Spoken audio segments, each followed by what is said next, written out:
Antes que yo te formase, yo te separé, te conocí. Antes que vinieras al mundo, te santifiqué, te escogí. Naciones esperan por ti, corazones anhelan oírte. Nunca digas que no pasas de un niño.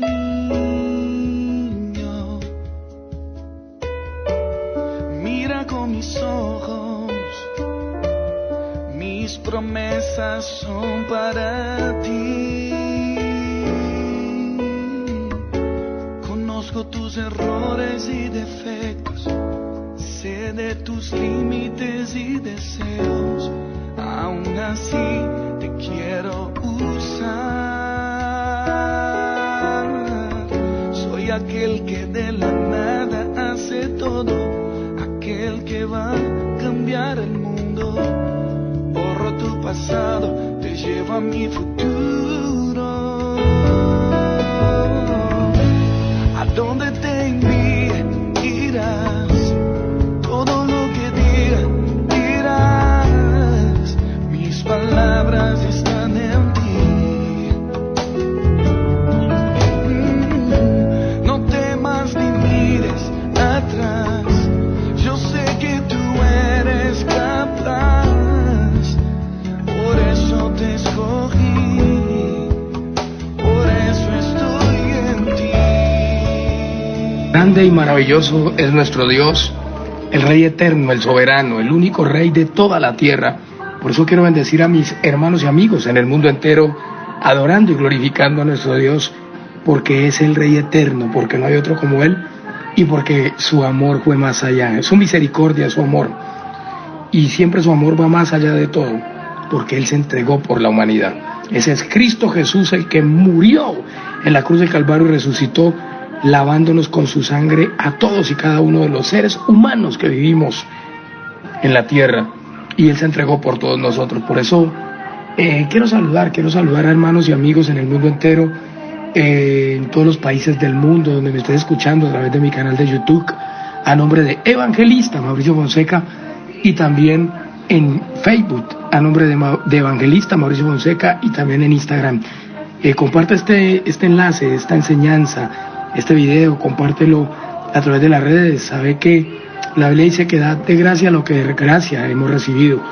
Por eso quiero dar una palabra simbólica y profética. Y simbólica y profética porque está aconteciendo y acontecerá y se llevará a cabo en el periodo de tiempo que viene, y la he titulado Tú eres el avivamiento. ¿Cómo se ha titulado esta palabra? Tú eres el avivamiento.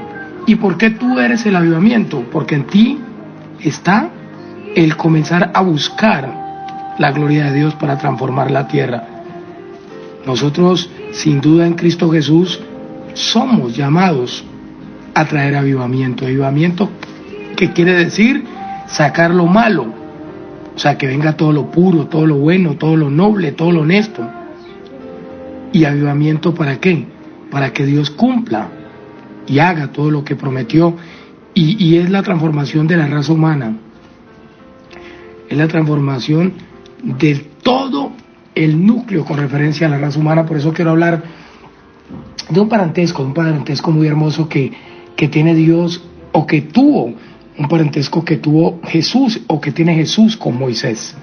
Ese parentesco que tuvo o que tiene Jesús con Moisés, y en este tiempo simbólicamente una representación. Quiero predicar y quiero hablar acerca de esto, y por eso quiero que vamos a Éxodo, libro de Éxodo 2:1, dice nacimiento de Moisés. Quiero leer un poco y estar estudiando para poder hallar el propósito de Dios, entendiendo los tiempos, entendiendo los acontecimientos, entendiendo todo lo que está aconteciendo. Podemos tangibilizar por la palabra en qué tiempo vamos y qué es lo que se viene, ¿Y qué representación es la que ha habido con estos diferentes brotes, enfermedades, pandemias, con las persecuciones que tiene la iglesia, con la reunión de tanto obrero de las tinieblas, de gobiernos y de todo contra el pueblo, y encubiertamente con carta de los gobiernos y persecuciones y con mucha gente activa, hechiceros, estanteros, masones, y todo lo que está pasando? Todo es parte de un propósito y de un cumplimiento simbólico que sin duda tiene que terminar y tiene que entrar lo que sigue, y lo que sigue es que tú eres el avivamiento y que yo soy el avivamiento y que todos en el mundo somos el avivamiento para toda la tierra, y el avivamiento es que entra Jesús por medio de su Espíritu a transformar la tierra. Por eso vamos a Éxodo 2:1, dice nacimiento de Moisés. Dice: un varón de la familia de Leví fue y tomó por mujer a una hija de Leví, la que concibió y dio a luz un hijo, y viéndole que era hermoso le tuvo escondido 3 meses. ¿Por qué le tuvo escondido? Porque en aquel tiempo se habían multiplicado los hijos de Dios allá en Egipto, en el tiempo de José, pero se levantó un rey que dice la Biblia que no conocía a José, y entonces vieron mucho ensanchamiento y levantamiento del pueblo de Dios, y dijeron el rey de esa época, y se unieron con todos y dijeron: este pueblo está creciendo mucho, encubrientamente vamos a matarlos, vamos a dañarlos, y así como se están reuniendo en el mundo y se han reunido contra el pueblo de Dios, siempre encubiertamente, porque ellos son conscientes de que con el pueblo de Dios no van a poder ni pueden, porque este es el tiempo donde Dios ha levantado un pueblo especial. Somos linaje escogido, real sacerdocio, nación santa, pueblo adquirido por Dios para anunciar las virtudes de aquel que nos llamó de las tinieblas a su luz admirable. Pero en este tiempo y este último pueblo que Dios está levantando, y este remanente, es un pueblo que tiene la espada del Espíritu, que es la palabra, la guerra espiritual, el fuego, el poder. Ese es Cristo en medio de su cuerpo como el león de la tribu de Judá. Y ellos saben que con el pueblo de Dios en combate y en guerra nunca podrán. En este último tiempo menos van a poder, porque ya es el cohecho, ya es el cumplimiento profético de toda la promesa que Dios le dio a Abraham, a Isaac, a Jacob, y es el remate de la entrega que Jesús o que Dios le va a dar a su Hijo amado, en la promesa que le dio a Abraham, que le dijo: en tus simientes serán benditas todas las familias de la tierra, y que la concertó con Jesucristo para este último tiempo, y que también usó a Moisés para sacar al pueblo de Egipto, que estuvo 400 años de esclavo. Pero ese parentesco que tiene Moisés con Jesús, o Jesús con Moisés, quiero dejarlo y tangibilizarlo, porque es algo profético. ¿Por qué parentesco? Porque lo mismo que pasó en el tiempo de Moisés está pasando ahorita, y es la persecución encubierta que tienen muchos gobiernos y mucha gente. Y el pueblo tiene que entender, los pastores tienen que entender lo que se mueve y tienen que entender lo que sigue, porque Dios va en avance, y todo esto era parte de un cumplimiento profético que tiene que darse a cabo. Pero dice Éxodo 2, seguimos en el 3: pero no pudiendo ocultarle más tiempo, tomó una arquilla. Vuelvo y leo desde el 2:1. Dice nacimiento de Moisés: un varón de la familia de Leví fue y tomó por mujer a una hija de Leví, la que concibió y dio a luz un hijo, y viéndole que era hermoso le tuvo escondido 3 meses. ¿Por qué le escondió? Ya había explicado de que es porque hubo persecución, se levantó un gobernante y quería matar a los niños, y por eso escondieron las madres a sus hijos, aunque mataron a muchos. Pero no pudiendo ocultarle más tiempo, tomó una arquilla de junco y la calefateó con alfalto y brea, y lo colocó en ella al niño y lo puso en un carrizal a la orilla del río. ¿Qué río? Era el río Nilo. Y dice: y una hermana suya se puso a lo lejos. ¿Una hermana de quién? De Moisés. Se puso a lo lejos. Todavía no le habían colocado nombre a este niño, era un bebé de 3 meses. Y una hermana suya se puso a lo lejos para ver lo que le acontecería. Y la hija de Faraón descendió a lavarse al río, y paseándose sus doncellas por la ribera del río, vio ella la arquilla en el carrizal, y envió una criada suya a que la tomase. Y cuando la abrió, vio al niño. ¿A quién vio? A Moisés. Y he aquí que el niño lloraba, y teniendo compasión de él, ¿quién? La hija de Faraón. Dijo: de los hijos de los hebreos es este. Ella se dio cuenta que ese niño venía de esa matanza que estaban haciendo estos obreros del diablo, estos ordenados por el rey de la época contra los niños nacidos jóvenes, los bebés, hijos varones, y era una persecución, era contra hijos que iban a hacer propósitos eternos, y eso es lo que quiere hacer el enemigo, matar a los hijos de Israel espiritualmente, a través del pecado, a través de la iniquidad, y es la persecución que ha habido, y que muchas veces se hace planeaciones internas, pero que el Espíritu le muestra a uno de gobiernos y de tanta gente que está unida, y que están en ataques espirituales, y que están también aportando economías para perseguir al pueblo de Dios y para dañarlo y para herirlo, porque ellos han visto la provisión de Dios y la multiplicación en el mundo entero, y ellos comprenden de que Dios está por cumplir su palabra profética que le dijo a Abraham: en tu simiente serían benditas todas las familias de la tierra, y son todas las familias con referencia a mucha multitud de pueblo, y son los hijos de Dios que están para bendición y para ir a las bodas del Cordero. Pero dice: entonces su hermana dijo a la hija de Faraón: iré a llamarte una nodriza de las hebreas para que te críe este niño. Y la hija de Faraón respondió: ve. Entonces fue la doncella y llamó a la madre del niño. O sea, fue y buscó allá en el pueblo de Israel y miró quién era la madre, y entonces fue y llamó a la madre del niño, a la cual dijo la hija de Faraón: lleva a este niño y críalo, y yo te lo pagaré. Y la mujer tomó al niño y lo crió, y cuando el niño creció, ella lo trajo a la hija de Faraón, la cual lo prohijó y le puso por nombre Moisés. ¿Quién le puso el nombre? Por eso digo que el niño todavía no tenía nombre. Le puso nombre la hija de Faraón, fue la que llamó a Moisés Moisés. No lo llamó su madre Moisés, sino que fue la hija de Faraón la que se lo encontró al bebé en esa arquilla. Y dice que ella le puso por nombre Moisés, diciendo: porque de las aguas lo saqué. ¿Qué quiere decir Moisés? Quiere decir sacado de las aguas, o que Dios lo sacó de las aguas. Bueno, en este orden de idea, ¿a qué va esta enseñanza? Quiero dar una enseñanza con referencia al parentesco que tiene Moisés con Jesús, o Jesús con Moisés, desde la tipología de la simbología y del cumplimiento profético de lo que está aconteciendo y de lo que ha acontecido y lo que acontecerá. Primero que todo, la persecución, y la persecución que estaban haciendo encubiertamente contra el pueblo de Dios, en cuanto a que se hablaban entre reyes y entre los doctores y todo, y habían hablado con las parteras, que cuando naciera un hijo varón de las hebreas le dieran muerte, que no permitieran que se multiplicaran, que crecieran.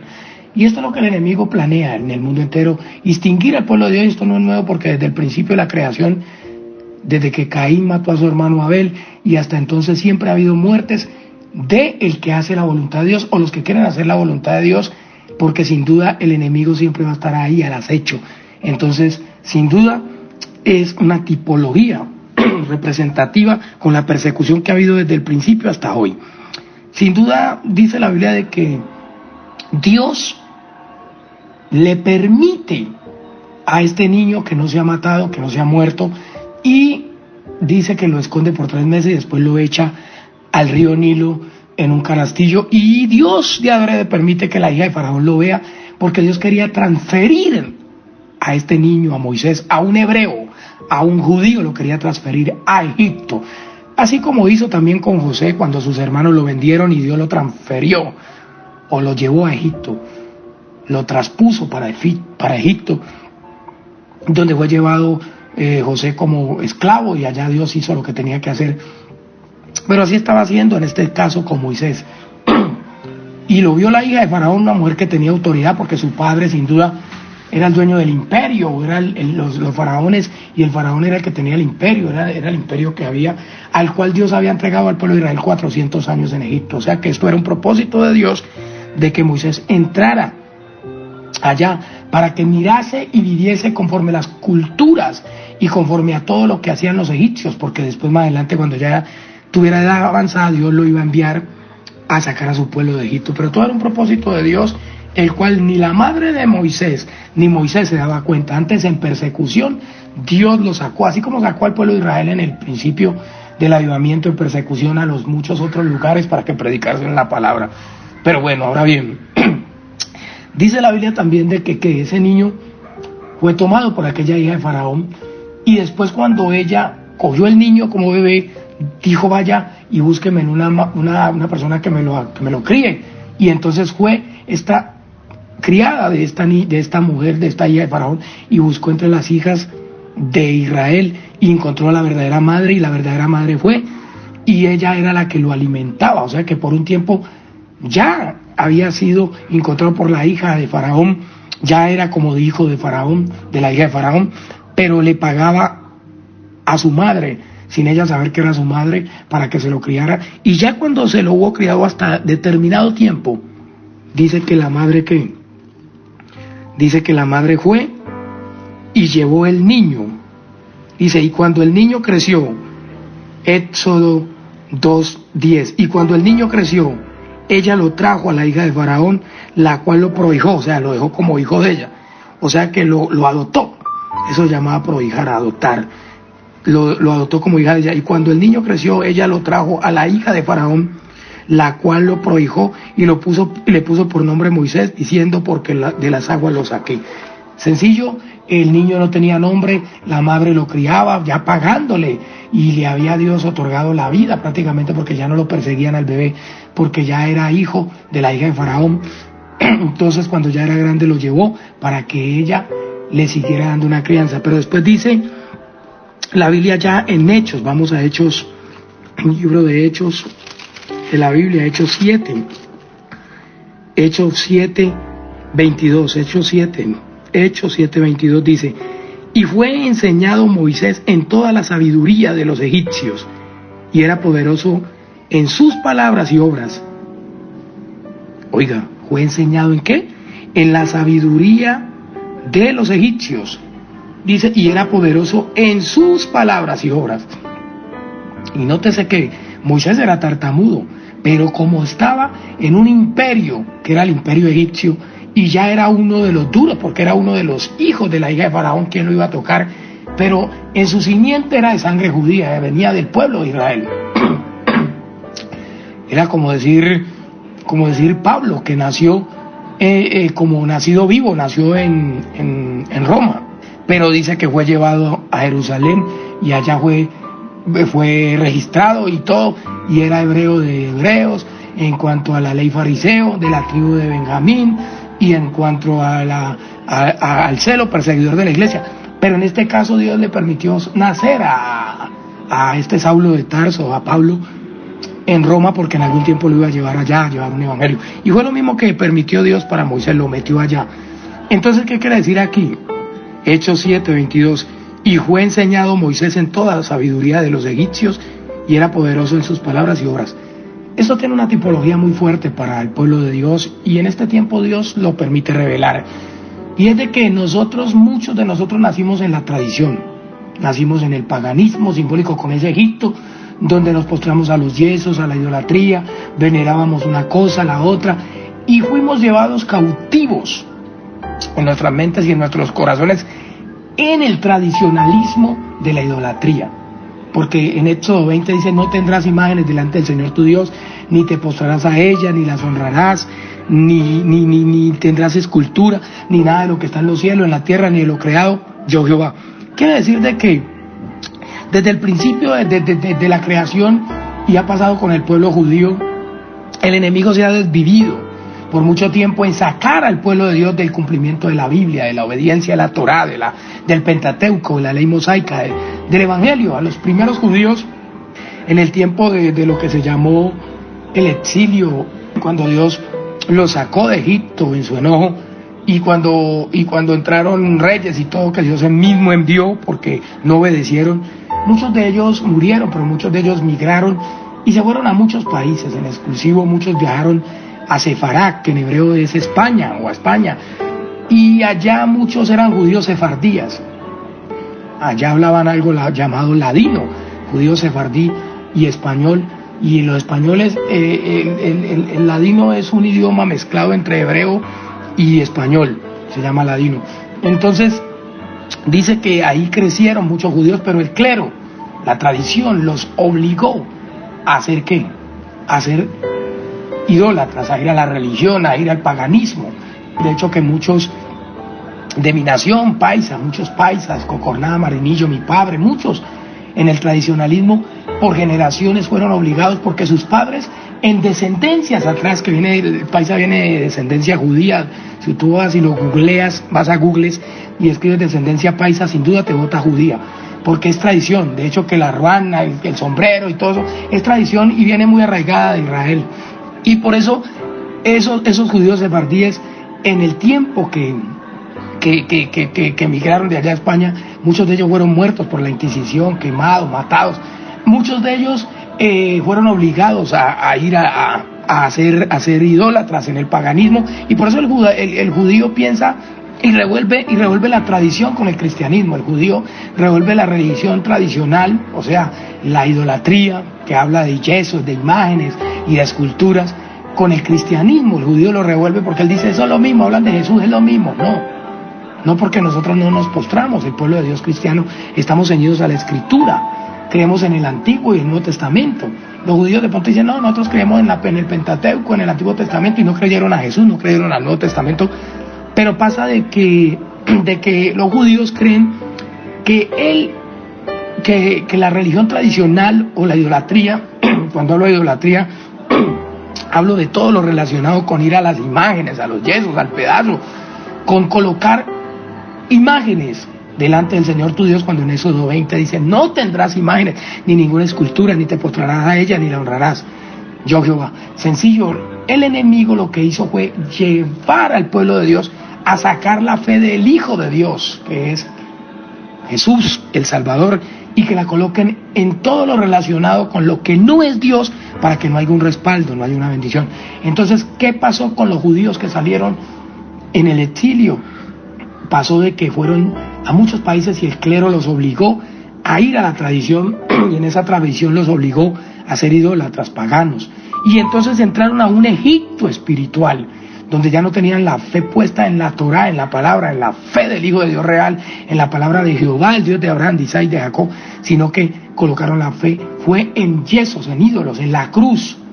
Esto fue lo que hizo este hombre llamado Martín Lutero. Él dijo, no los persigamos más, porque Nicodemo dijo, ¿para qué perseguimos más al pueblo judío?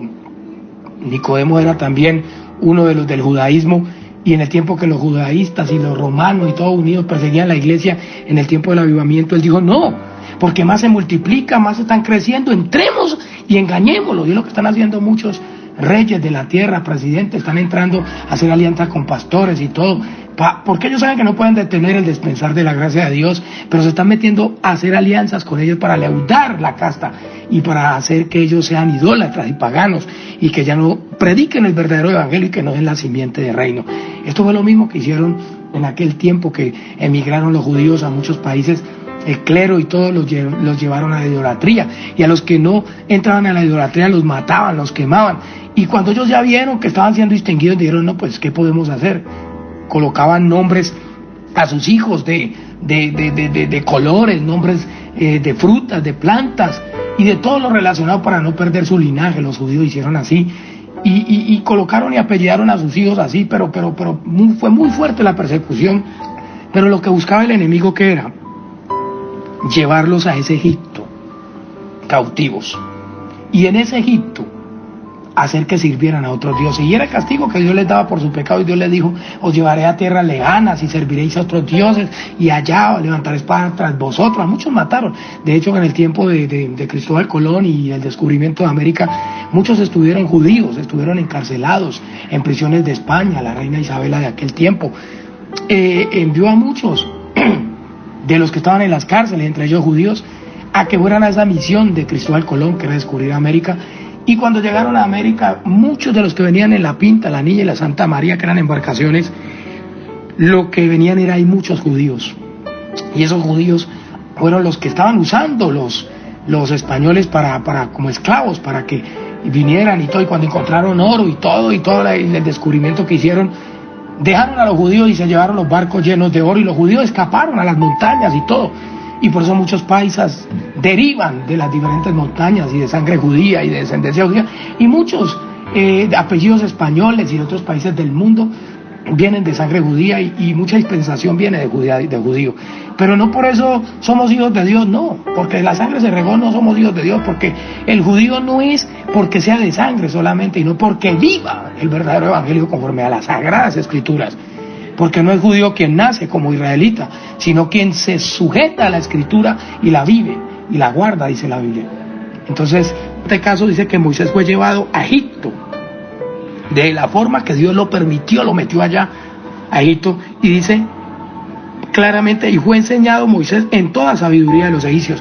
Muchos de nosotros, los gentiles, hemos sido enseñados de todo conocimiento de Egipto, en simbólico con la idolatría, con el pecado, con el paganismo y con tantas cosas que han habido, pero Dios tenía y tiene un propósito con eso. Mucha gente que de pronto es idólatra, pagana, y por eso los judíos nunca entendieron, porque cuando Dios dice que la salvación viene por los judíos es real, pero decía judío primeramente y después al griego, haciendo referencia a todo el pueblo gentil y del mundo.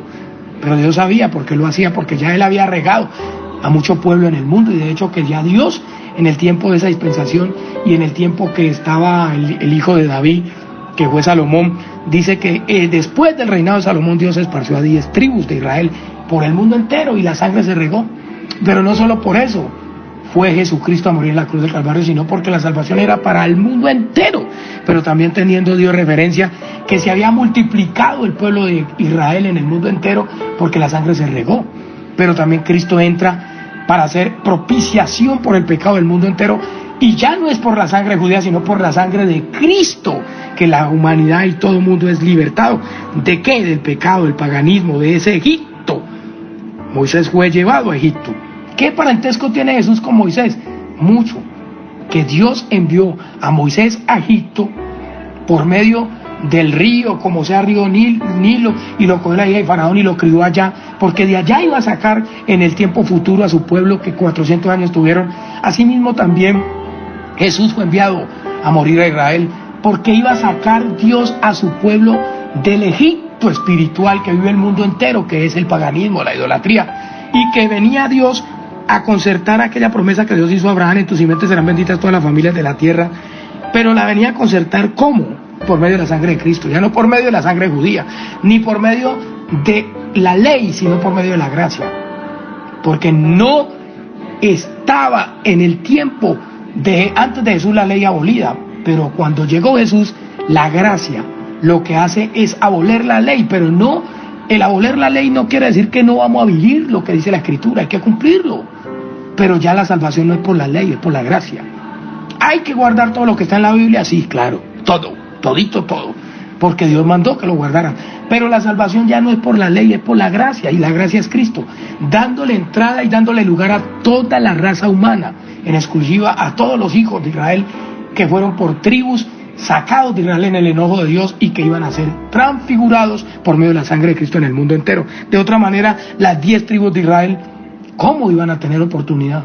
Si se paganizaron a través del pecado, porque a los judíos los obligó el clero a hacer idolatría, y si no muchos morían, los mataban, y ellos por eso dejaron sus nombres por colores, por plantas, por apellidos de trabajo, herramientas, tantas cosas, y usted lo ve en descendencia judía, y usted se da cuenta ahí todo lo que pasó, y es porque hubo una persecución, porque no quería el enemigo que el pueblo de Dios creciera, porque sin duda es Satanás en medio de un gran pueblo, por medio de los demonios, persiguiendo a los hijos de Dios para destruirlo y degradarlo, y se ha vivido desde el tiempo de antes y se está viviendo ahora y se vivirá, porque Dios lo dijo y es lo que tiene que pasar.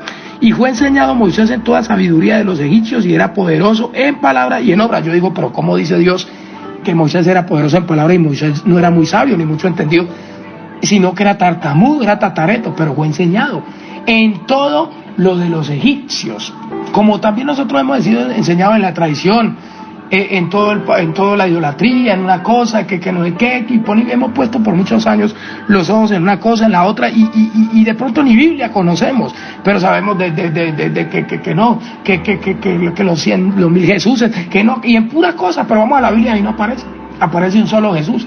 Pero nosotros decimos, no, los 1000 Jesuses, Jesús, pero no nos arrepentimos, no nos convertimos, no reconocemos el pecado, pero estamos Jesús 1000 veces. Y está robe, hurte, mate, destruya, adultere, fornique, y Jesús, y cree que con eso le va a salvar.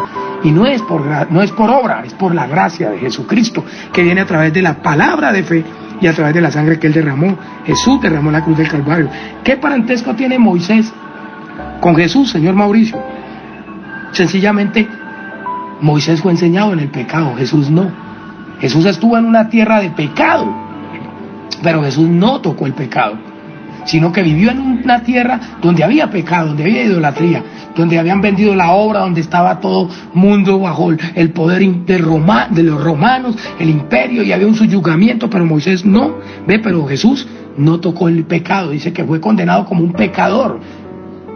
¿Sí me entiende? Como si hubiese sido como Moisés, porque Moisés sí fue a la idolatría, sí se crió como un egipcio, y sin duda los egipcios y toda la mitología griega y todo lo que había metido ahí, y toda simbología nefilín y todo eso que habían ahí, porque los egipcios, muchos de ellos eran nefilim, eran la revoltura o híbridos, o la revoltura entre animales y hombres, y había un cruce de razas, porque eso pasó también en el tiempo de Noé, que los gigantes se llegaron a los animales, y entonces habían sedentarios, divinamente había gente con cabeza de caballo, pero eran hombres, había gente con cara de águila, y eso eran los faraones, y eso era mucho. Usted ve en la mitología de ellos, y usted le ve cara de pato, cara de todo, y eso pasaba, y esos eran los dioses, y dioses entre comillas, dioses con D minúscula, que los egipcios se creían dioses, y querían ser venerados y todo como dioses, porque venían de esa simiente pagana de las mitologías y del cruce de animales con hombres, con néfilis, con gigantes, y venían por genealogías. Y allá Dios metió a Moisés, imagínense, a semejante paganismo, a semejante idolatría, a semejante cochinada. Pero ¿a qué lo metió? Porque estaba Moisés haciendo un operativo divino en un crecimiento dentro de ese pueblo. Pero Moisés, dice alguien, pero ¿cómo entonces Moisés sabía que era judío? Recordemos que la madre biológica de Moisés lo crió mientras lo destetaba, y yo sé que le enseñaron, no sé a qué edad lo entregó la madre de Moisés a la hija de Faraón, pero estoy seguro que cuando ya tenía mayoría de edad, y para los judíos la mayoría de edad es a los 11 años, que hacen el bar mitzvah, lo que quiere decir que pasa de ser un menor a ser mayor de edad, y yo estoy seguro de que le enseñaron el judaísmo, la Torá, y que Moisés tenía el conocimiento de Jehová, tenía el conocimiento del Pentateuco, de la Escritura, porque todo judío lo practicaba el sabbat, todo eso, yo estoy seguro que lo hacían. Pero cuando lo entrega a la hija de Faraón, yo estoy seguro que ahí Moisés fue perdiendo esa simiente y fue entregándose a todo lo que tenía que ver con el imperio egipcio, donde dice la Biblia, y fue enseñado Moisés en toda la sabiduría de los egipcios. ¿Cuál es la sabiduría de ellos? Toda la idolatría, los ritos, lo que hacían, y era poderoso en palabra y en obra. O sea que Moisés en algún tiempo de pronto tuvo un estatus y ordenaba allá en Egipto, y era un guía, un capataz, alguien de altura, bajo una religión pagana. Estuvimos muchos de nosotros en la religión, sí, en los ídolos, sí. Lo que le pasó a Moisés, sí. Esto no exceptúa a nadie. Mucha gente está en otras sectas que de pronto no es paganismo como la religión tradicional, pero son otras sectas, otras cosas, y van a otros ídolos, tienen a hombres, a reyes, al sol, a la luna, la piedra, el palo, y a Jehová ni por ningún lado lo miran. La palabra de Dios no la leen, no la obedecen, no la guardan. Y entonces dice la Biblia, y cuando hubo cumplido la edad de 40 años, le vino al corazón el visitar a sus hermanos, los hijos de Israel. Miren, cuando hubo cumplido 40 años, o sea que Moisés tuvo 40 años en Egipto. ¿A qué edad empezaste tú el cristianismo?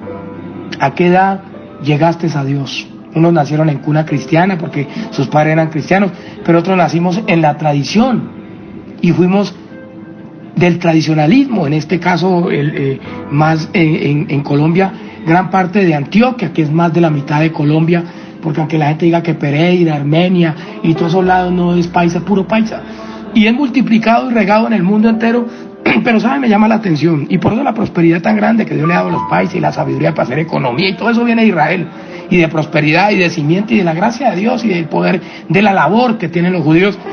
Pero a mí me llama la atención que cuando Moisés tenía 40 años, le vino al corazón. Miren, ¿le vino a qué? Al corazón. Y la Biblia dice, no fuiste vosotros los que me elegisteis a mí, sino que yo os elegí a vosotros y os he puesto para que vayáis y deis fruto y vuestro fruto permanezca. Por eso, ¿cómo se llama el título de esta enseñanza? Tú eres el avivamiento. ¿Por qué? Porque le vino al corazón, y eso lo trajo Dios al corazón de Moisés. Yo estoy seguro que Moisés, viviendo en esa idolatría, en ese paganismo, por ninguna razón Moisés iba a mirar a Dios. No, por ningún lado. Si Dios no lo toma y lo llama, no sale. Y uno estaba igual, en el pecado, en la fornicación, en el adulterio, en el paganismo, en todo lo que hacíamos en el tradicionalismo y en el mundo natural, donde vivíamos haciendo lo malo por naturaleza. Dice la Biblia que éramos hijos de ira, lo mismo que los demás. Paganos, inicuos, y ni cuenta nos dábamos, porque nacimos en ese tradicionalismo. Pero mire que en este caso Dios había metido a Moisés allá y le vino a bien hacer que su madre le alimentase, y le daba también un salario de parte de la hija de Faraón, la madre de Moisés, y lo crió. Pero yo sé que le enseñó pautas de Dios, pero yo estoy seguro que Moisés se olvidó de esas pautas de Dios por lo largo de los años que servía como capataz o como un líder allá en Egipto, de pronto impartiendo toda la cultura egipcia, todas las enseñanzas, porque ese fue enseñado Moisés en toda la sabiduría de los egipcios. Quiere decir que eso tiene que ver con las tradiciones, tradicionalismo, idolatría y todo lo que ellos hacían. Eso estaba arraigado en Moisés.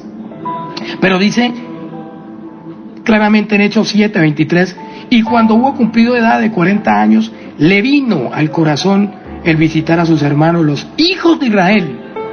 Mire, Dios tocó a Moisés para mirar a sus hermanos. ¿Sabía Moisés que era judío? Sí, porque él entendía, porque él en parte fue dado por gracia de Dios que la madre lo alimentase, y yo sé que él sabía que era judío, conocía a su mamá real, pero por gracia Dios lo ha puesto allá para que no lo matase el enemigo. Mire, quizás a muchos judíos les tocó igual. Dios, para que no los matase, les hizo ir a una cultura que ellos no entendían, y muchos vivieron en eso aunque no lo querían hacer, en el religiosidad, en el tradicionalismo. Y los judíos naturales tienen que entender que esto fue el castigo de Dios para un pueblo que no le quiso obedecer, y en el tiempo del exilio o la diáspora Dios lo sacó. Igual hizo con 10 tribus, y en el mundo se paganizaron porque el clero y la tradición los obligó a soltar la Torá, el Evangelio, y sus hijos nacieron por generaciones siendo paganos, siendo idólatras, siendo egipcios, siendo perversos, siendo del tradicionalismo y de la idolatría. ¿Cómo el judío no entiende esto? Pero son sus mismos hermanos por tradición, y Cristo por eso fue enviado, para libertar las castas y para transfigurar el mundo. Y esto no es porque sea de sangre judía, aunque muchos apellidos y mucha gente del mundo entero y de países y todo está mezclado en el crecimiento de lo que Dios le prometió a Abraham: en tu simiente serán benditas todas las familias de la tierra. Y Dios lo multiplicó por el mundo, hermano, de sangre, pero por medio de Cristo lo multiplica por la sangre de Cristo en la libertad para salvación. O sea que hasta el judío tiene que aceptar a Cristo para salvación, sí, porque por la ley no se va a salvar, porque la Biblia dice en Efesios 2:8, porque por gracia sois salvos por medio de la fe, y esto no de vosotros, pues es don de Dios, no por obra, para que nadie se gloríe. Quiere decir que cuando yo guardo la ley, sí sería de vosotros, porque yo estoy metiendo mi fuerza a guardar toda la ley y estoy haciendo un esfuerzo, y ahí no entraría la gracia. La gracia entra cuando el Espíritu de Dios viene sobre mí y me ayuda a guardarla. Ya no voy a guardar yo todas esas 613 leyes, que son todas las leyes hebreas, sino que voy a guardar la palabra conforme está escrita, sin abolir la ley, pero ya voy a sujetarme en la gracia de Dios. Y si por una minúscula idea llego a fallar, abogado tengo para con el Padre Jesucristo el justo, y por la sangre que Él derramó, que Jesús derramó, nos limpia de todo pecado. La Biblia dice que si alguno hubiere pecado, abogado tenemos para con el Padre Jesucristo el justo. En el tiempo de la ley no había abogado. El que pecaba y lo hallaban en su adulterio, en su fornicación, apedréenla, mátenlo. Era el ojo por ojo, diente por diente. Pecó, caiga muerto. Ya no. No quiere decir que esto alcahuete el pecado, pero sí quiere decir de que hay una oportunidad para el que ha caído, para el que ha sido pagano sin saberlo. Mire, muchos de los que persiguen el cuerpo de Cristo vienen de sangre judía, muchos. Y muchos de los reyes y príncipes y gente de altura y de economía, sus padres eran hombres de Dios, judíos por tradiciones, y sido sacados de esa fe del Hijo de Dios y llevados al paganismo, y después el diablo los engañó y ahora los tiene aportando economía y persiguiendo al mismo pueblo hermano de ellos. Pero ¿qué viene para este último tiempo en la parte profética, Mauricio? Que hay gran parte de un pueblo que siente que es pecador, que siente que es impío, que siente que es como de pronto quizás en algún tiempo se sintió Moisés, sabiendo que era judío, que tenía sangre judía. Muchos saben que son de sangre judía, que son judíos, que son pueblo de Dios, pero están ahí con el diablo y dicen, pero yo no puedo ser. Pero Dios va a hacer que suba al corazón de ellos, como subió, dice, y cuando hubo cumplido la edad de 40 años, le vino al corazón el visitar a sus hermanos. Y ese visitar a sus hermanos es hacerse a la manera de Dios en el temor de Dios.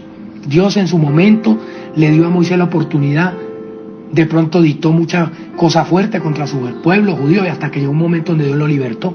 Y así hay mucho pueblo perseguidor del mundo, de la iglesia, del pueblo, y muchos les tocó vivir en ese paganismo indirectamente, pero Dios los va a sacar de esa vida, ¿de qué? De paganismo, de esa vida de iniquidad, de esa vida de perversidad.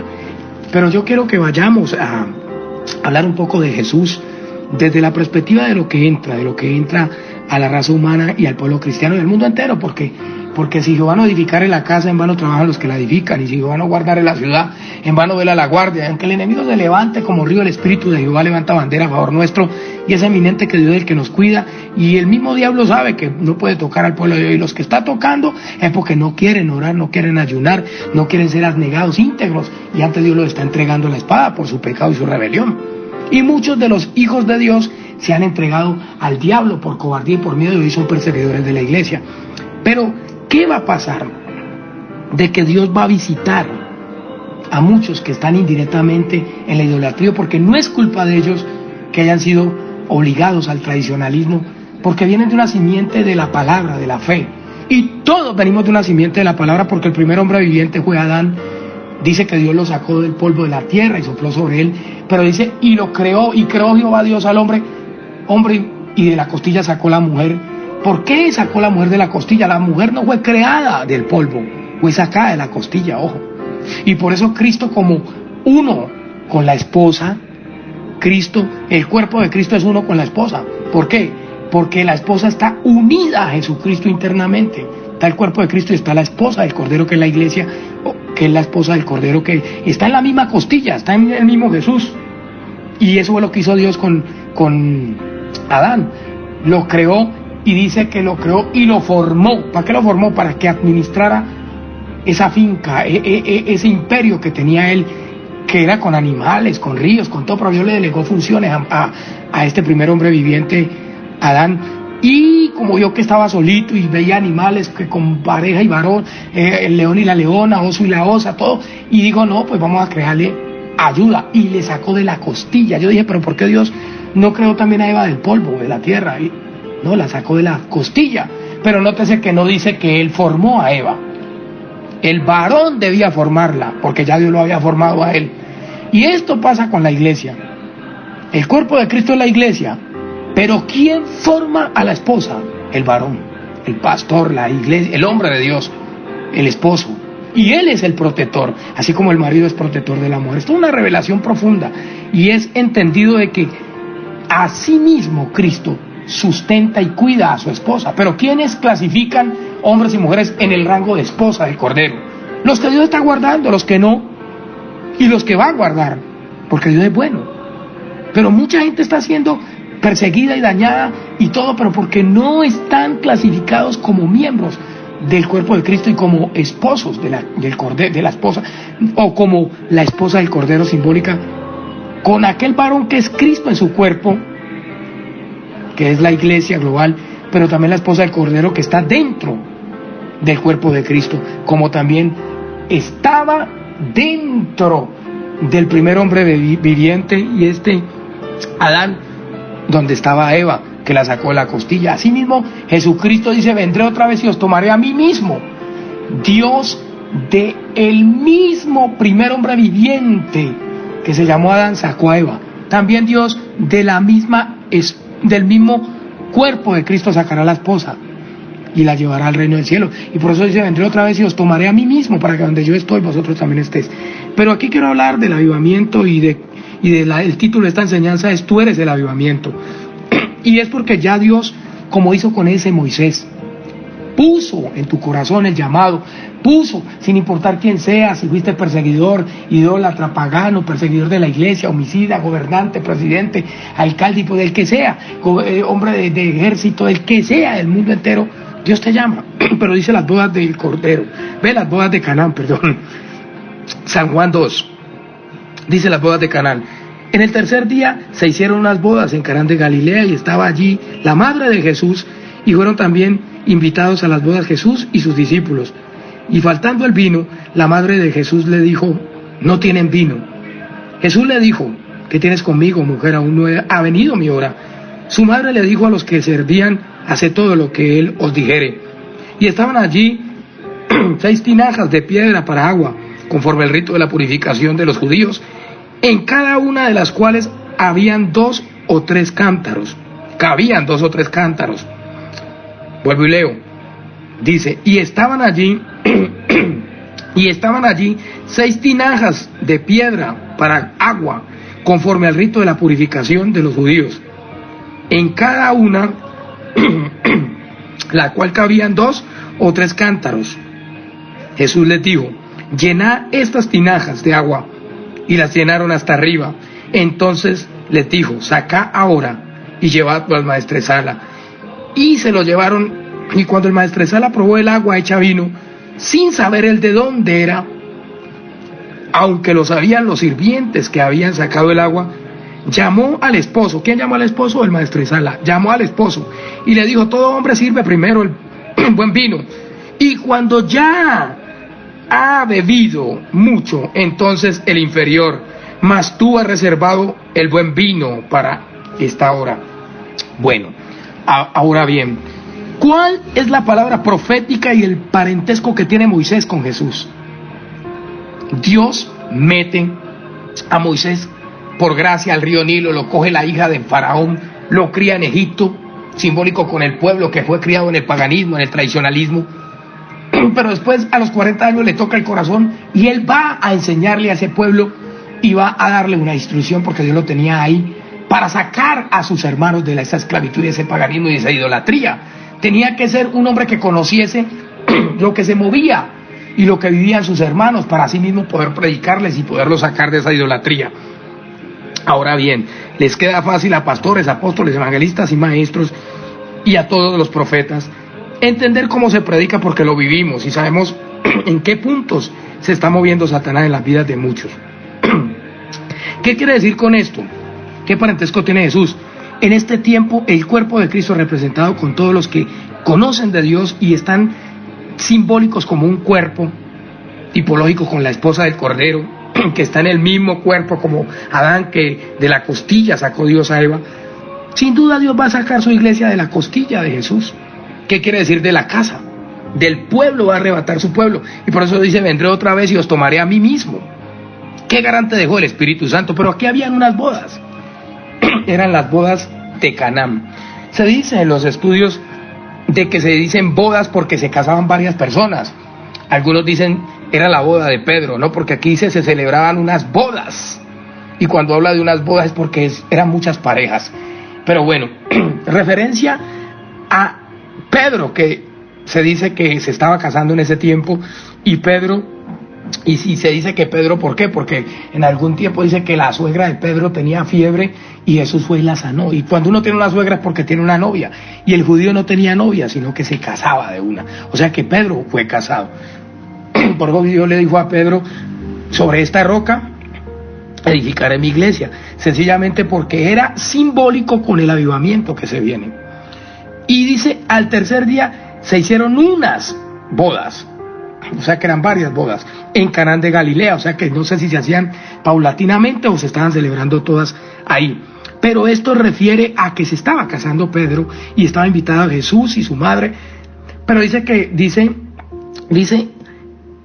al tercer día se celebraron unas bodas en Canaán de Galilea, y estaba allí la madre de Jesús, y fueron también invitados a las bodas Jesús y sus discípulos. Recordemos que Jesús no había subido a las bodas porque lo estaban persiguiendo los escribas, los doctores de la ley, los fariseos, mucha gente, y Jesús no había confirmado su ida a esas bodas, aunque ya tenía la invitación de su discípulo Pedro.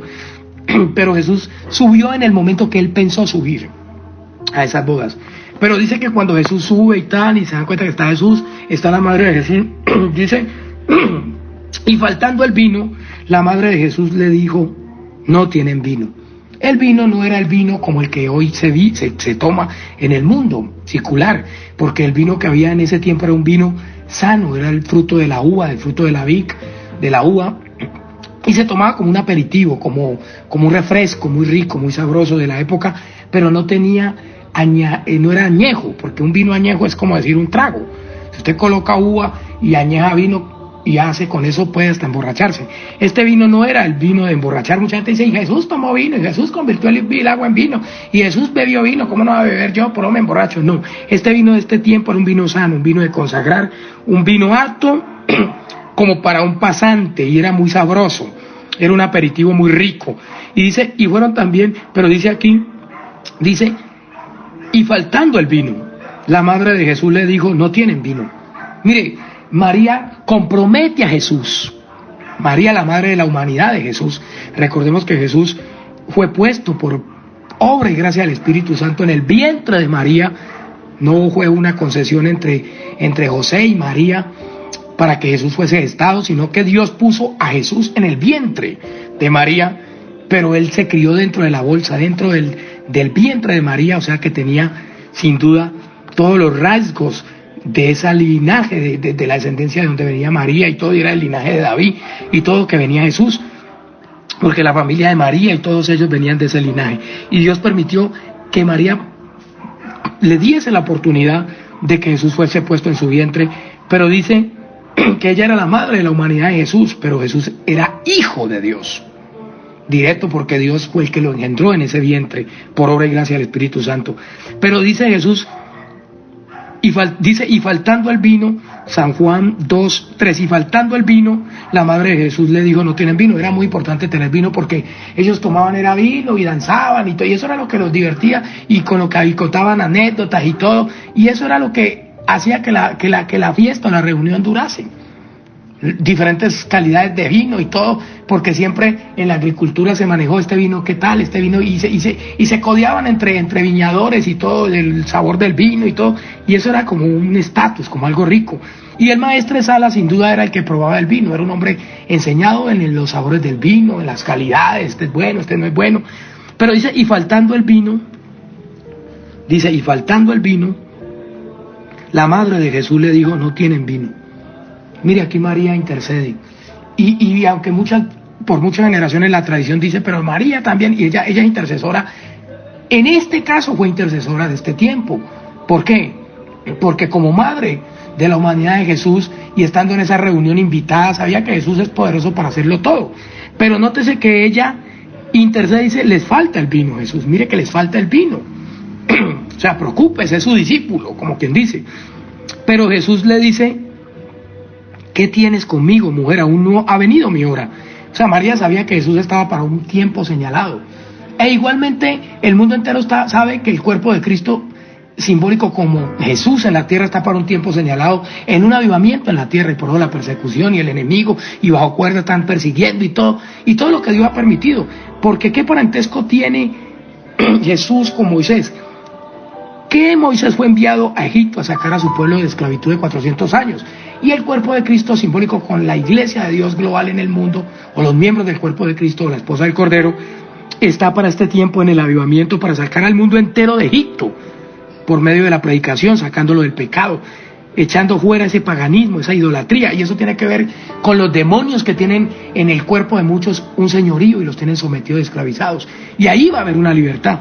Pero hoy en día falta el vino. ¿Por qué? Las iglesias están cerradas. Alguien dice, sí, pero estamos predicando en Instagram, en Facebook, en YouTube, en las redes sociales. Jesucristo está sobre la nube, dicen alguien. ¿Cuál es la nube? La base de datos, la información. ¿Está sobre la nube Jesús? Sí, claro, está sobre la nube, viene sobre una nube. Y está sobre la nube ahora. Y volverá a las iglesias. Pero, ¿qué palabra profética hay aquí? Hay unas bodas. Y se tiene que preparar una esposa porque se le ha concebido que se vista. ¿Quiénes la tienen que vestir? Los pastores. ¿Qué pastores? Los que Dios deje que permita abrir las iglesias. Y Dios es el que lo va a hacer. Porque es la dote que les da Dios. Y esta fue la dote que Jesús le dio a esos esposos, a ese esposo y a esa esposa. Y esta es la dote que Jesús le va a dar a las esposas, que son las iglesias. O a los esposos, que son los padres espirituales de esa esposa que se está preparando, que es la iglesia que está preparando ese esposo simbólico, con ese pastor, ese profeta, evangelista, maestro, que la prepara para unas bodas, que son las bodas del Cordero. Estas son las bodas de Caná. Falta el vino. No hay vino. En las iglesias se acabó el vino. ¿Qué tiene que hacer el Señor? Dice que fue invitado Jesús. Fueron también invitados a las bodas Jesús y sus discípulos. Mire, En estas bodas del Cordero y en este avivamiento son invitados Jesús, el cuerpo de Cristo, y sus discípulos, que son todos los que siguen a Jesús conforme a su palabra y los que hacen su voluntad, como dice la Escritura. Esos clasifican en el rango de miembros del cuerpo de Cristo, y dentro de ese cuerpo de Cristo clasifican como la esposa del Cordero, que está en la costilla dentro del cuerpo de Cristo, la cual Dios va a sacar. Pero esa obra la tiene que hacer el cuerpo de Cristo y la esposa del Cordero, que están en un mismo cuerpo. Son una sola carne porque son esposos, y el esposo es una sola carne con la esposa, porque para eso son... Cuando Dios le dio a Adán y la sacó a Eva de su hueso, la vio y dijo: he aquí, esta es hueso de mi hueso, será llamada varona, porque ese es hueso, de mi cuerpo fue sacada de mí.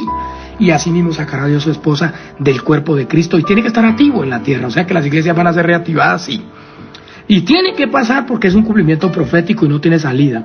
Y fueron también invitados a las bodas Jesús y sus discípulos. Y faltando el vino, la madre de Jesús les dijo: no tienen vino. Mire, cuando Jesús estaba siendo crucificado, dice que Pedro lo seguía de lejos, pero María, la madre de la humanidad de Jesús, no lo seguía de lejos, ya estaba ahí. Pero también había un hombre ahí que quiero connotar y se llama Juan. ¿Cuál Juan? ¿Juan el Bautista? No, Juan, el discípulo amado, el único apóstol que no pudo matar la tradición, los gobiernos, el mundo. Es la simbología de los dos testigos, de estos últimos quizás testigos, que no va a poder matar el maligno, y que aunque los van a perseguir no van a poder, y lo está persiguiendo y no puede, porque hay una cobertura y porque hay una orden que Dios dio Jesús cuando estaba en el madero. Las palabras que exclamó fue: mujer, he ahí tu hijo, hijo, he ahí tu madre. Y mujer es la simbología de la madre. ¿Cuál es la madre del pueblo de Dios hoy? La iglesia. Usted nace en una iglesia, aunque usted diga que no. Usted en una iglesia nace, ¿por qué? Porque usted reunido en el pueblo, cuando Jesús dijo: quedaos en Jerusalén hasta que pidamos la promesa del Padre y del Espíritu Santo. Habían 120 unidos, había una congregación, había una asamblea, había un pueblo unido en un mismo espíritu clamando. Ahí vino el Espíritu Santo. Esa es la iglesia. Pero dice aquí: y fueron invitados a las bodas Jesús y sus discípulos. Esa iglesia tiene unos discípulos. ¿Y dónde nacieron esos discípulos? Allí. Los dio a luz la madre, que es la simbología de ese vientre, que es una iglesia. Es una madre que tiene un hijo o muchos hijos de hijas que nacen ahí, porque ahí a usted lo disipulan, a usted le enseñan ahí todo lo relacionado con los libros de la Biblia, le enseñan la palabra, le enseñan la fe. Usted nace, usted crece al evangelio, usted conoce a Cristo y nace. Cuando Jesús le dijo a Nicodemo: te es necesario nacer de nuevo, es esto de que hablo. Te es necesario conocerme, te es necesario entender. Has sido enseñado en el judaísmo, en todo, pero no conoces la gracia, no conoces lo nuevo que yo vengo a hacer en lo sobrenatural. Conoces lo natural, conoces la ley mosaica, todo, la ley, los profetas, todo, pero no conoces la gracia, lo sobrenatural. Y eso era lo que le quería decir: te es necesario nacer de nuevo. Entonces aquí dice, cuando Jesús, estando en el madero, le dice: mujer, ahí tu hijo, hijo, ahí tu madre, le está dando a María un encargo, y es de cuidar a Juan, que se dice que en aquel tiempo era un joven de 16, 15, 17 años, qué sé yo. Pero Juan también seguía a Jesús, pero no lo seguía de lejos. Él pasó desapercibido porque era un muchacho. De pronto los fariseos, los escribas, los romanos y todos los que estaban ahí en ese escenario cuando Jesús estaba siendo crucificado, ni sabían que él era uno de los discípulos, porque Juan era el discípulo amado, pero era el más joven, el más niño. De hecho, que se dice que Juan era discípulo de Juan el Bautista. Y cuando Juan el Bautista dijo: el que viene tras mí, hablando de Jesús, no soy digno de desatar la correa de sus calzados, es mayor que yo. Dice que cuando Juan fue encarcelado, Juan el Bautista fue encarcelado, Juan, el discípulo amado, siguió a Jesús. Y desde ahí no se separó de él, y era el que se recostaba en su pecho. Pero cuando dijo: mujer, ahí tu hijo, hijo, ahí tu madre, era encargándole a Juan la iglesia, que es la madre, y era encargándole a la iglesia su hijo. Es un encargo mutuo que hay entre el esposo y la esposa. Y no estoy diciendo que Juan era esposo de María, no. Estoy diciendo que Juan, como la representación del hijo que iba a quedar, como el testigo que iba a predicar y a evangelizar, tenía que dar una enseñanza a los hijos que iban a nacer de esa madre simbólica con la iglesia. Y por eso es que Dios en Apocalipsis le da a Juan la revelación allá en la isla de Patmos. Le da la revelación, porque cuando no lo pudieron matar, dijeron: tirémoslo hacia ahí, tirémoslo a otro lado, no lo podemos con ellos, saquémoslos, vean. Y allá Dios, Jesucristo, se le revela, y la revelación de Jesucristo era para complementar lo que estaba escrito en el libro de Daniel. Apocalipsis es un complemento del libro de Daniel, y es un complemento porque se complementa, y Daniel y Apocalipsis se complementan en toda la escritura. Daniel y Apocalipsis se complementan en toda la escritura, y era porque de pronto alguien dijo en el libro de Daniel quedó inconcluso. No, sino que en el tiempo que Jesús permitió, dio la revelación para los últimos cristianos de este último tiempo y del mundo entero y el avivamiento. Y es la simbología de esas bodas.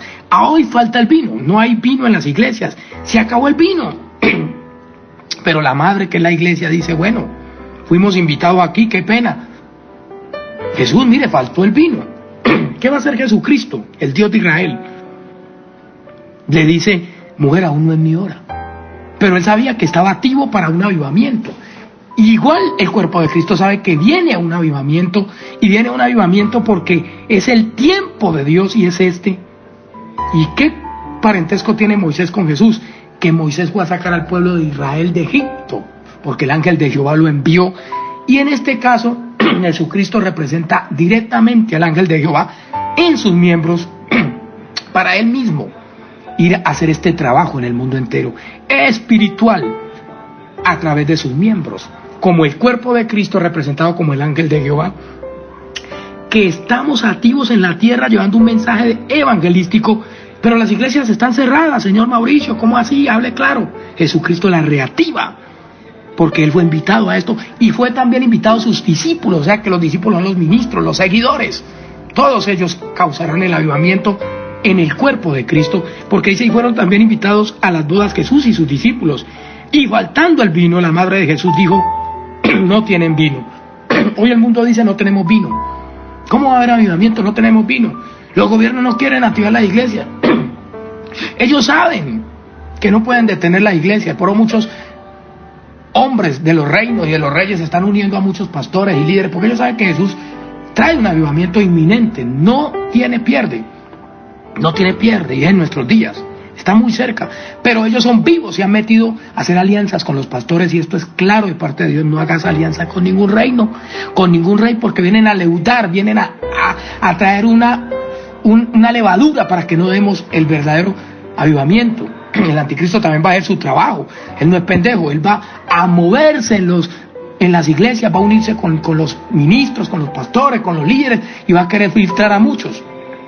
Por eso un mensaje que el Espíritu me dio a mí, para este varón que bendigo, este pastor, un saludo para él en Estados Unidos, que guiaba la misión Bethesda, la misión, y Dios me dio un mensaje por el Espíritu, hermano, porque Dios no quería que se leudara esa casta. Pero Dios ama a este varón y es un varón simbólico, y sin duda es un varón que sin muro está edificando y tiene poder de Dios. Tiene que ser Dios el que corrija muchas actitudes, y todo él lo hace, pero ese ministerio es de Dios. Es de Dios y se tiene que establecer en el mundo. Y Dios está abriendo brechas en otros países y todo, pero viene Dios haciéndolo. Es como ese varón llamado Gracia, que fue quebrado, pero Dios en su tiempo lo quiebra, y lo quiebra en el alma, en el dolor, en situaciones muy fuertes, que fue sacado, que salió de la misión y todo, y hay resentimiento y todo, pero Dios sanará esa herida y llevará ese evangelio, esas cuerdas de medir a los Estados Unidos, al mundo entero, y el avivamiento empieza en Colombia, empieza en Estados Unidos, empieza en todos lados. Pero hay persecución en muchos lados, sí. En el tiempo 1933, la Gran Depresión, hubo hambre, escasez, pero estaba Catherine Kuhlman y había un avivamiento. Siempre que hay maldad, donde abunda la maldad, sobreabunda la gracia de Dios.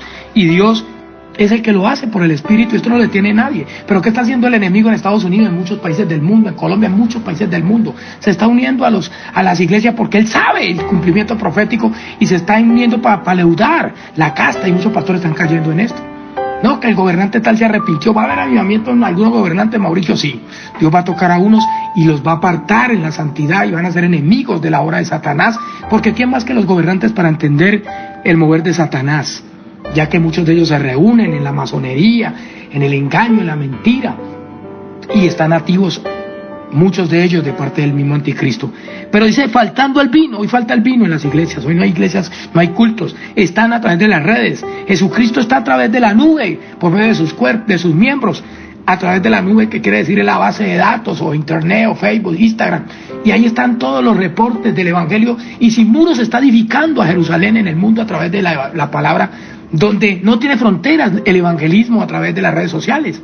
Se está haciendo ese trabajo y se seguirá haciendo, pero cuando se reactiven las iglesias hay que tener mucho cuidado, mi hermano, porque el enemigo, en medio de los gobiernos y de todo, se va a querer meter, hermano. Y ya está, muchos le han abierto puertas y está engañando a muchos. Y dice que engañarán a muchos, y si fuera posible a los escogidos. Esto es delicado, hermano.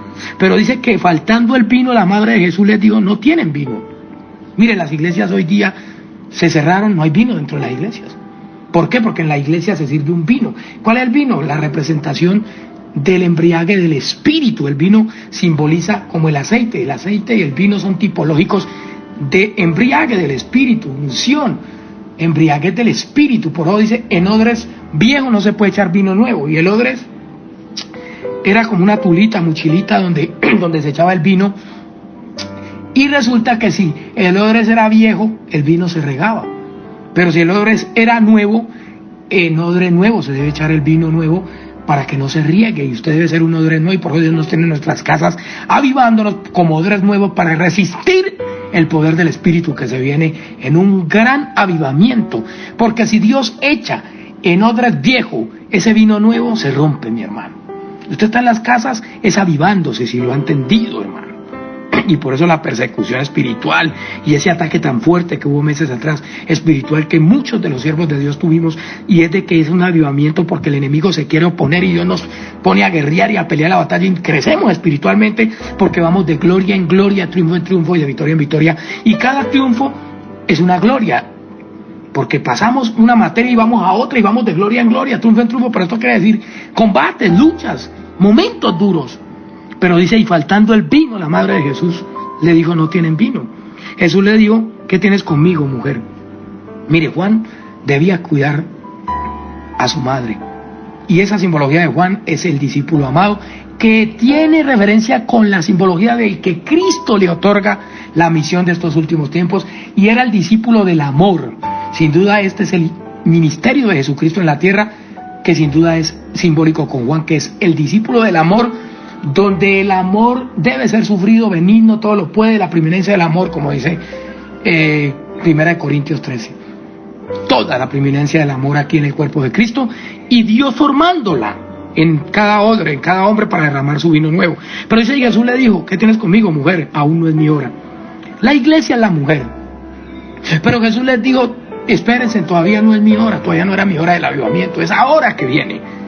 Mas sin embargo, como no hay vino, las iglesias están cerradas, Jesús dice, todavía no es mi hora, pero entra a hacer su hora, porque ya la madre le ha dicho, y Jesús se sujeta a su madre, no porque Jesús, que tuviera más autoridad la madre, sino porque era el tiempo, aunque él decía que no era su hora, haciendo referencia a que todavía no se iba a mostrar en el avivamiento, pero era su hora desde la perspectiva de que la necesidad que tenían los dos esposos tenía que suplirla.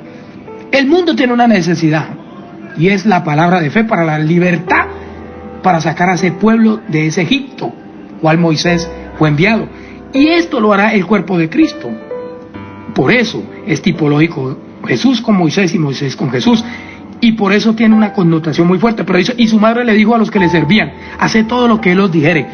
Mire, aquí habla claro y dejo claro un punto donde no es María intercesora en este tiempo. Ya ella está en el reino de los cielos, esperando ser levantada para ir a las bodas. Pero es la esposa del Cordero, como la iglesia intercesora. Me hago entender, la iglesia simbólica con esa madre es intercesora. Cuando la iglesia se une a interceder, la intercesión de todo hombre, mujer, niño, señorita de la iglesia, Dios la escucha. Y esa es la representación de lo que María le dijo a Jesús. Mire, se acabó el vino. Es la intercesión de la esposa, es la intercesión de la madre, que es la iglesia. La madre de Jesús es la simbología de la iglesia, que también representa a la esposa, y cuando está unida e intercede, Jesús oye y viene a favor de lo que la madre le pide, con referencia al cuerpo de Cristo o a la esposa. Sin duda es lo que Jesús dijo Mujer, ahí tu hijo, hijo, ahí tu madre. Se iban a cuidar mutuamente.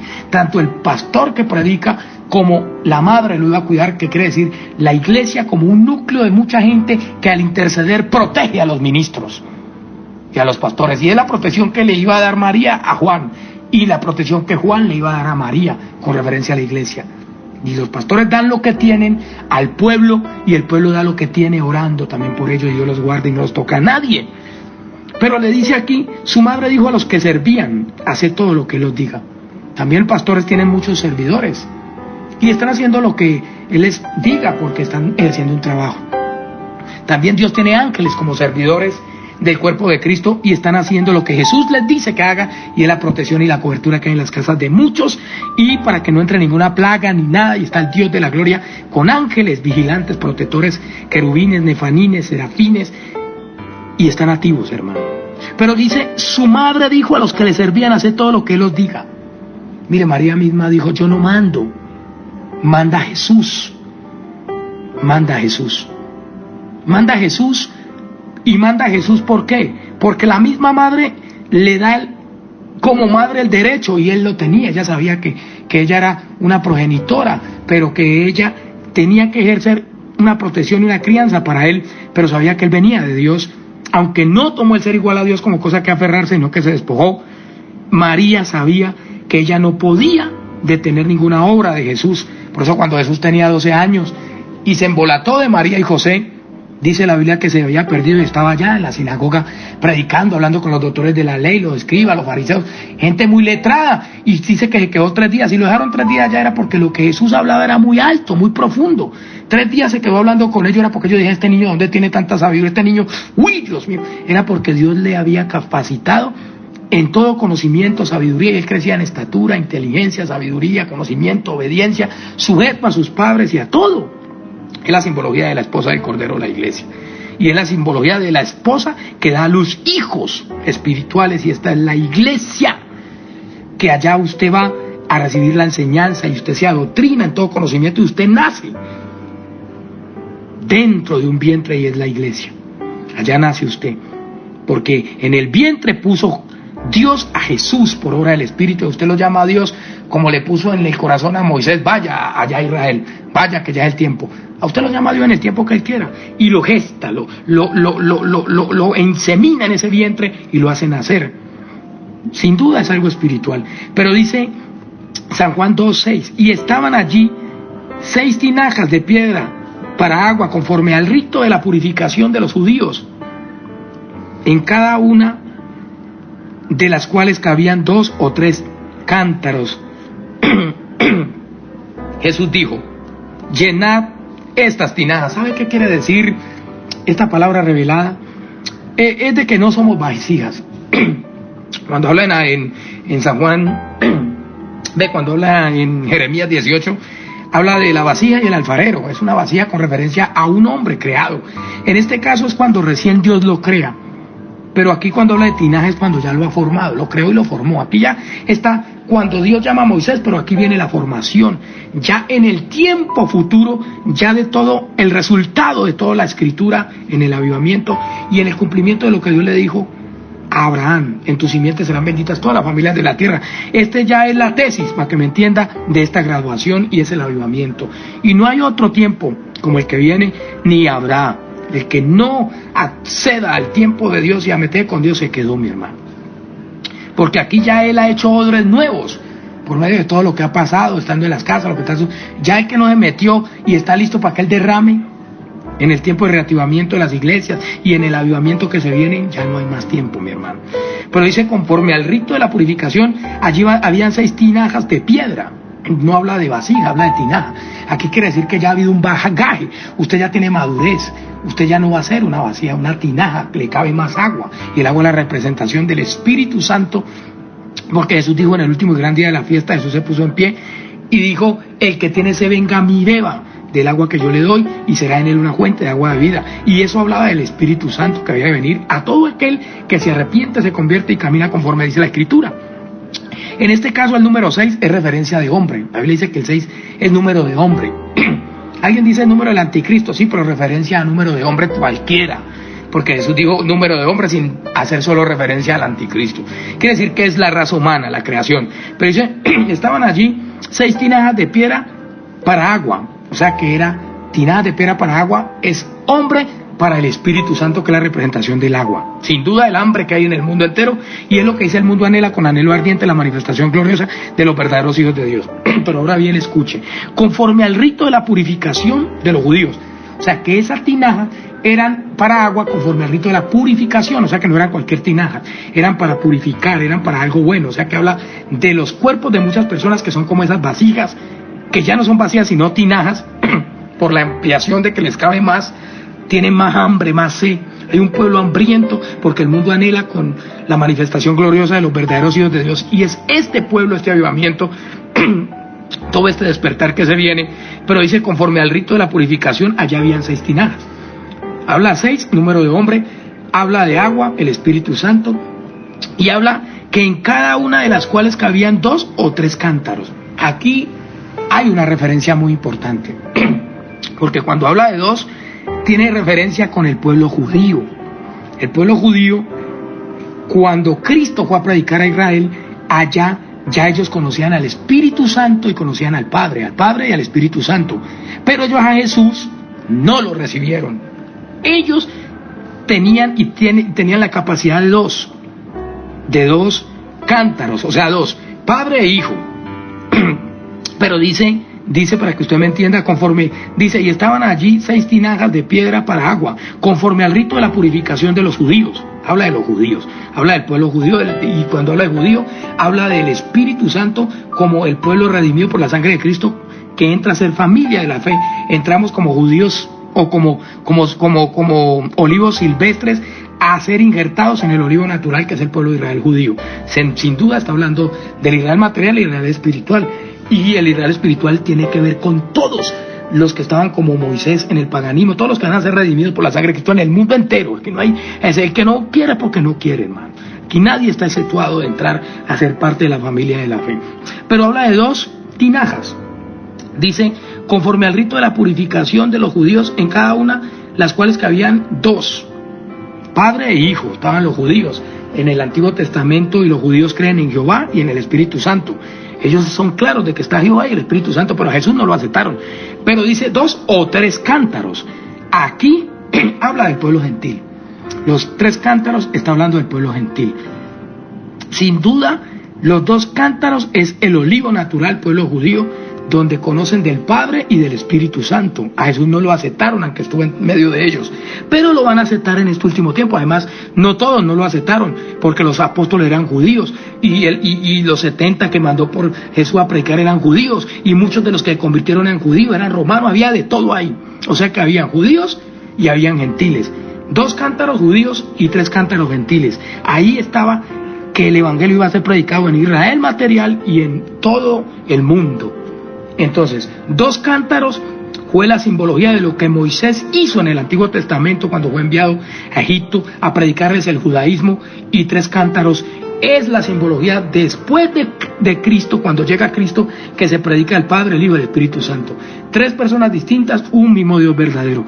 O sea que estos 2 cántaros tienen que parar en 3 cántaros, sí, porque tienen que aceptar a Cristo para hacer parte de la mayor proporción de la gloria de Dios. Y son los judíos que ya están preparados para aceptar a Cristo, y son los judíos que van a aceptar a Cristo y que van a ser parte de la Trinidad de Dios, Padre, Hijo y Espíritu Santo, aceptando a Cristo como gracia, para que también quepan ellos gran capacidad de esa agua viva que hace referencia con el Espíritu Santo.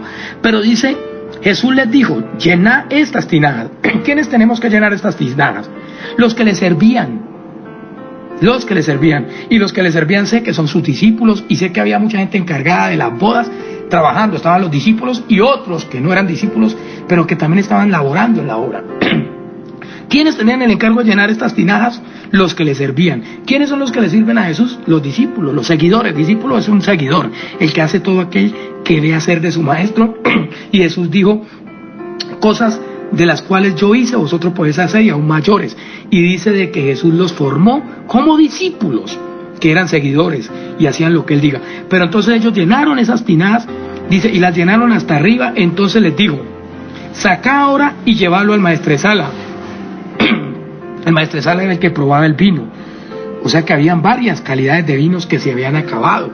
En las bodas los viñadores llevaban diferentes vinos y se codiaban en las calidades porque ellos vivían de la agricultura, del vino y del fruto de la vid. Por eso Jesús habla del fruto de la vid y dice: yo soy la vid verdadera, y toda la cuestión, teniendo referencia con este vino, espiritualmente hablando del avivamiento. Y dice que se lo llevaron, sacadlo, dice, llená estas tinajas de agua, y las llenaron hasta arriba. O sea que ya no se llenaron poquito, las llenaron hasta arriba, y no eran cualquier tinaja, eran de piedra, simbólico con la roca que es Cristo. ¿Quiénes son las tinajas? Mucho judío que va a ser lleno de la gloria de Jesucristo hasta arriba. Avivamiento, hermano. Y va a haber predicación de judíos en el mundo con el conocimiento de la simiente judaica, cual Moisés, ya con esa formación que sabía del judaísmo y todo, y que tenía conocimiento, pero también va a haber predicación de gentiles que conocemos qué debemos predicarle a nuestro pueblo que está en el paganismo, en la idolatría y todo esto. Ahí hay una connotación de Moisés y Jesús, claro. Dice que las llenaron hasta arriba las tinajas, entonces les dijo: sacá ahora y llevadlo al maestresala. Dice que el maestresala probó el agua hecha vino, y dice que se lo llevaron al maestresala, y se lo llevaron cuando el maestresala probó el agua hecha vino sin saber de dónde era. O sea, el maestresala no sabía de dónde era. Quiere decir que la simbología de este maestresala es el pueblo del mundo entero que no sabrá de dónde saldrá ese vino nuevo y ese avivamiento. Son gobernantes, hay mucha gente que prueban el sabor espiritual porque siempre lo persiguen, y que prueban la calidad de vino. Son la tipología de perseguidores de la iglesia. Hay mucha gente que dicen: este vino es bueno, este vino no es bueno, esta iglesia es de oración, esta iglesia no, ataquemos aquí, metámonos aquí. Ese maestresala hace la simbología del que está ahí persiguiendo y que está percibiendo el sabor del vino que se bebe en las bodas. O sea, un perseguidor, un probador que tiene Dios, un sparring que usa Dios para probarnos y para que esa prueba nos forme para las batallas y vamos de gloria en gloria. Por eso siempre tiene que estar persecución. Como el boxeador tiene que necesitar un sparring para usar de la pelea y ganar, tiene que tener ahí uno que lo entrene. Y siempre ha estado el diablo entrenándonos y atacando, y Dios defendiendo, y el avivamiento activándose, y el Espíritu haciendo que haya más vino. Pero dice: y cuando el maestresala lo hubo probado, probó el agua hecho a vino, sin saber él de dónde era, aunque lo sabían los sirvientes que habían sacado el agua, llamó al esposo y le dijo: todo hombre sirve primero el buen vino, y cuando ya ha bebido mucho, la gente dice bebido, habla de borrachera, no, era un aperitivo, y era que ellos podían tomar ese aperitivo en su cultura de la ley judaica. Recuerden, no eran cristianos, eran judíos que vivían bajo la ley, y ellos probaban un vino que de pronto podía tener un poco de fermentación muy limitada, pero no para quedar borrachos y tirados. ¿Me hago entender? Más aún siendo ya hombres que ministraban la presencia de Dios. O sea que cuando el maestresala lo probó, entonces dijo: tu hombre sirve primero el inferior vino, mas tú has reservado el buen vino hasta esta hora. Miren, servir el primer vino es cuando Dios llama a Moisés, es cuando Dios primero llama, bueno, el primer vino primero fue cuando Dios crea a Adán y Eva, después Noé, que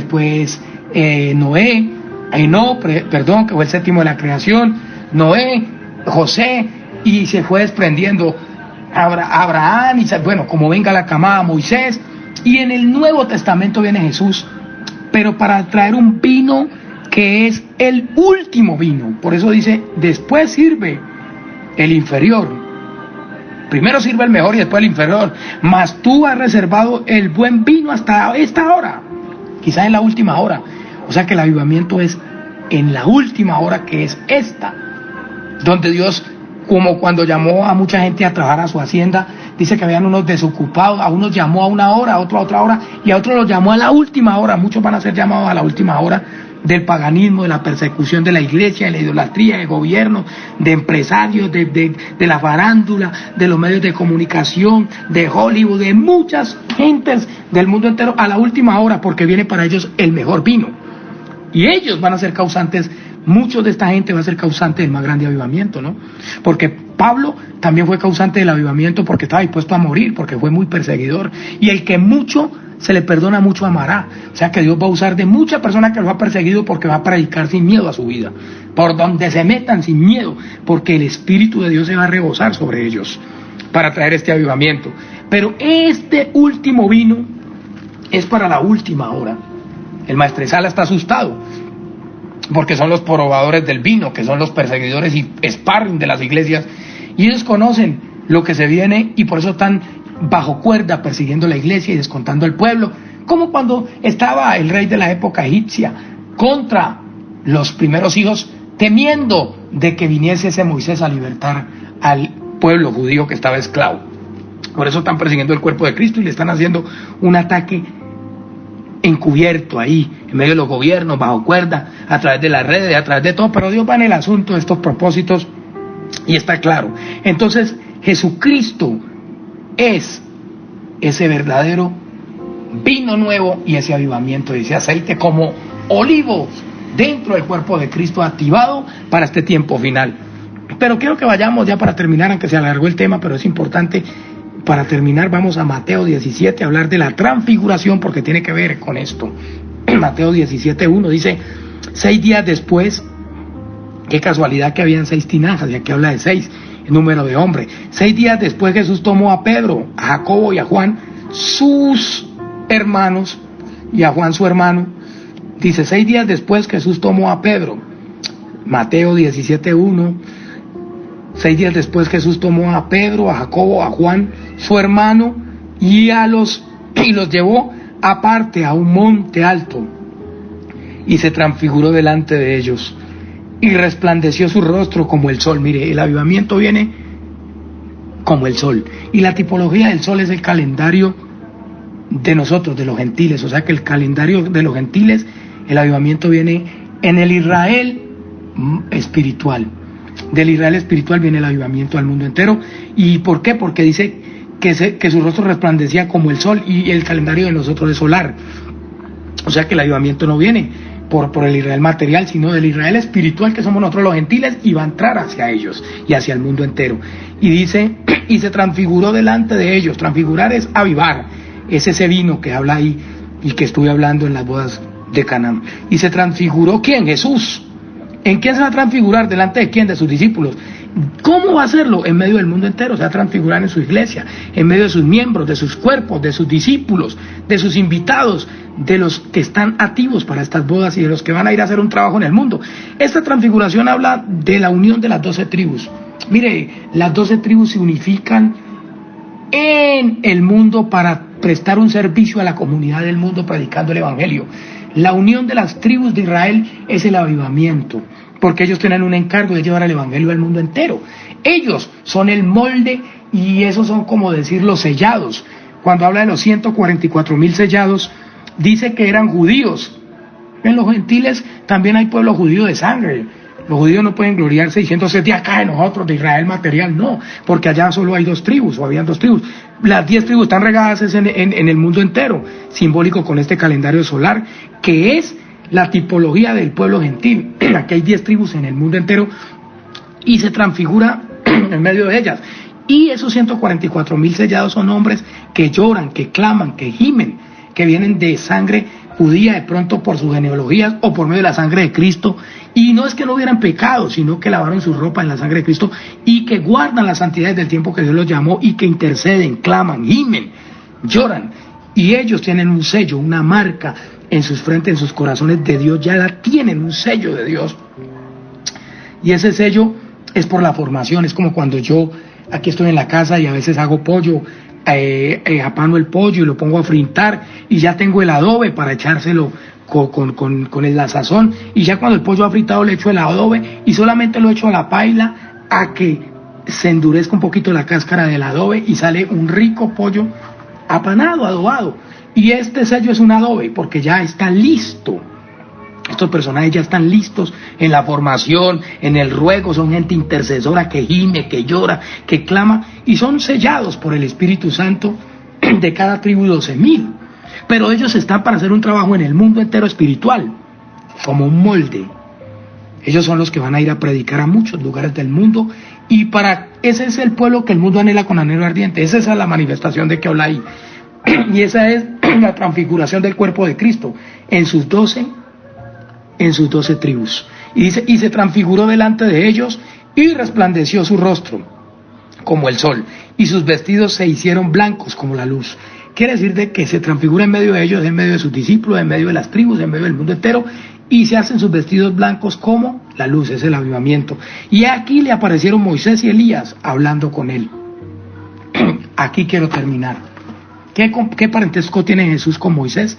El de sacar a un pueblo rebelde de Egipto, que fue llevado cautivo, obligado a salir de guardar la Torá, la enseñanza, y que Jesús viene a sacarlos de ese Egipto espiritual, pero que Moisés también en algún tiempo fue enviado a Egipto, a sacar a ese pueblo rebelde de esa esclavitud egipcia. Y de esa esclavitud egipcia lo sacó Dios, porque el ángel de Jehová ordenó a Moisés ir a Egipto a sacar a ese pueblo. Fue el mismo Jesús, el ángel de Jehová en el Antiguo Testamento es Jesús. El primer ángel que Dios creó es su Hijo, y se llama Jesús, porque Él es el primogénito de la creación. En el cielo están los primeros hijos de Dios y son los ángeles, y el primero de la creación fue el ángel de Jehová, Jesús. ¿Me hago entender? Y de ahí todos los ángeles que derivan. Pero cuando Jehová hablaba, hagamos al hombre, ¿con quién hablaba? Hablaba con el ángel de Jehová, que es Jesús, y hablaba con el Espíritu Santo, la Trinidad, la deidad de Dios. Hagamos al hombre a nuestra imagen, conforme a nuestra semejanza, hagamos del hombre. Él consultó con ellos, con la deidad de Dios, con la Trinidad, 3 personas distintas, un mismo Dios verdadero, es como el ser humano. Dijo, hagámoslo a nuestra imagen, conforme a nuestra semejanza, porque el hombre es, de la raza humana, el ser humano es espíritu, alma y cuerpo. Asimismo, es Dios, Padre, Hijo y Espíritu Santo, y cada una parte de su deidad tiene una función, así como cada parte de nuestra humanidad tiene una función. Nuestro cuerpo es un vehículo, nuestra alma tiene el poder de pensar, decidir y sentir. En el alma es donde pensamos, decidimos, sentimos, se albergan los pensamientos, las decisiones. Por eso la libertad que Dios trae al mundo entero es en el alma, por todo lo que Satanás ha hecho, los odios, las iras, todo eso está en el alma albergado, en el corazón, y hay que sacarlo. Pero también el pensar quiere decir que usted va a pensar cómo va a seguir caminando y cómo va a actuar. Pero cuando Jesús se transfigura, dice que estaban sus discípulos hablando del Nuevo Testamento y trajo 2 del Antiguo, que eran Moisés y Elías. Ahí está uniendo al Israel material con el Israel espiritual. No tiene pierde, mi hermano. Esto más claro agua. Está uniendo a la casa de Israel con la casa de Judá. Está tomando el palo de Judá, el palo de José, tomando el palo de José que está en las manos de Efraín y uniéndolo con el palo de Judá, y los 3 en su mano son un solo palo. Son la simbología de esos 2 cántaros que entran a ser 3 cántaros de agua para tinaja, para llenarla. Sin duda hay una unión. Y también referencia Moisés tipológico con Jesús, porque Moisés fue y sacó al pueblo de esa esclavitud egipcia por el desierto para que adoraran y llevarlo a la tierra prometida. Y también es la representación de Jesús, porque Jesús fue enviado, como dice San Juan 3:16, de tal manera amó Dios al mundo que ha dado su Hijo unigénito, para que todo aquel que en él crea no se pierda, mas tenga vida eterna. No hay excepción, el que en él crea. Y dice en Romanos 10:9 que con el corazón se cree para justicia, pero con la boca se confiesa para salvación. Dice que si confesares con tu boca que Jesús es el Señor y creyeres en tu corazón que Dios lo levantó entre los muertos, seréis salvos. Habla de salvación. Y dice, porque con el corazón se cree para justicia, pero con la boca se confiesa para salvación. Quiere decir que tiene que confesarlo y creerlo a Jesús para salvación. Todo aquel que quiera ser salvo. Ahí está Moisés sacando al pueblo de Israel que estaba esclavo 400 años de Egipto, y ahí está Jesús por su sangre derramada, y resucitó y está a la diestra del Padre intercediendo por nosotros, y la sangre de Cristo es mediadora. Cristo es mediador de un nuevo pacto. ¿Cuál pacto? El que Dios hizo con Abraham, que lo concerta con Jesús para la libertad del mundo entero, y el avivamiento que viene. Y Jesús se transfigura y llama a sus 3 apóstoles, que fue Pedro, Juan y Jacobo, o los que estaban ahí, y dice que vino Moisés y Elías, y dice que estaban los apóstoles, Nuevo Testamento, y trajo a los del Antiguo, Moisés y Elías. Quiere decir que hay una unión aquí de los de el Nuevo Testamento, que somos el pueblo gentil, que predicamos el Nuevo y el Antiguo, pero los judíos no creen al Nuevo Testamento. Aquí hay una unión, sin duda, para el pueblo judío, de una unión que se une el Antiguo Testamento y el Nuevo, porque los judíos van a ceder y van a aceptar el Nuevo Testamento y van a aceptar a Cristo y a todo lo que hicieron sus apóstoles y le van a creer. Porque Dios trajo a Moisés y Elías, y estaba ahí Pedro, Juan y Jacobo. Estaban ahí.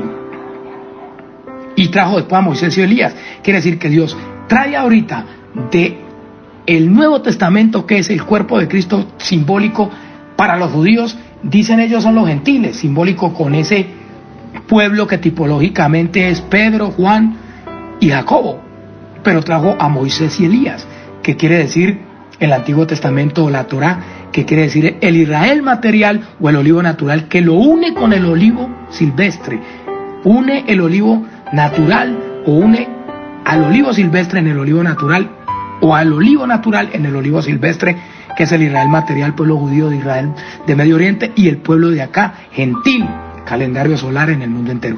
Quiere decir de que el avivamiento viene en la unión de esas tribus, y quiere decir de que la representación de Elías es sencillamente que es un pueblo que tiene fuego, hermano.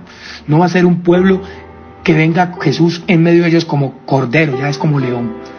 Y es un boomerang, y por eso el enemigo no hace murga para perseguir al cuerpo de Cristo, porque sabe que la oración de todos orando exterminamos al diablo en instantes. Y aunque lo están haciendo encubiertamente, los verdaderos hombres de Dios saben la persecución que se hay y están intercediendo.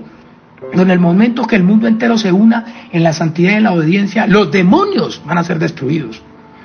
Satanás le ha metido un miedo al mundo entero diciendo va a destruir a los hombres. No, es a los espíritus inmundos, que son los que le hacen la guerra y le han hecho la guerra a la obra de Dios por todas las edades.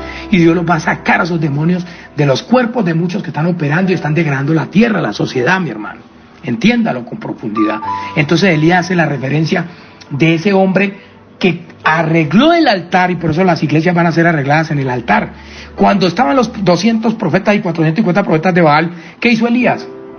Le digo, si Jehová puede ser Dios, seguilo. Esto es lo que Dios le está diciendo a la iglesia cuando van a abrir. Si Jehová es Dios, síganlo, no, honrenlo a Dios. Y si no, pues hagan su imperio ustedes, su sinvergüenza en las iglesias aparte, pues no me metan a mi lado. Porque van a haber bajas dentro de las iglesias cristianas de sana doctrina si alguien se quiere meter a dañarlas. Ojo, porque ya es el Espíritu Santo que se les volverá enemigos. Y ya es donde dice la Biblia que Dios es amor, pero también es fuego consumidor. Van a haber vagas dentro de muchas iglesias cristianas de hombres que van a ir a hacer lo malo, a hacer conjúricos, y Dios los va a cortar.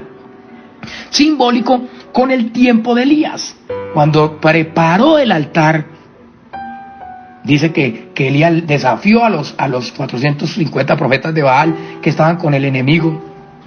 Y resulta que en ese tiempo estaba pues el tiempo de acá y el tiempo de Jezabel y todo, y tenían un ascetarismo y una sinvergüenza y un pecado grande, pero se apodaban del pueblo de Dios y estaban ahí metidos en el pueblo. Y entonces Dios le dijo, si Jehová es Dios, pues seguirle, y si Baal, seguía a Baal, pero sigan a cualquiera de los dos, pues no sigan a Jesús y a Baal, a Dios y a Baal, a Jehová y a Baal.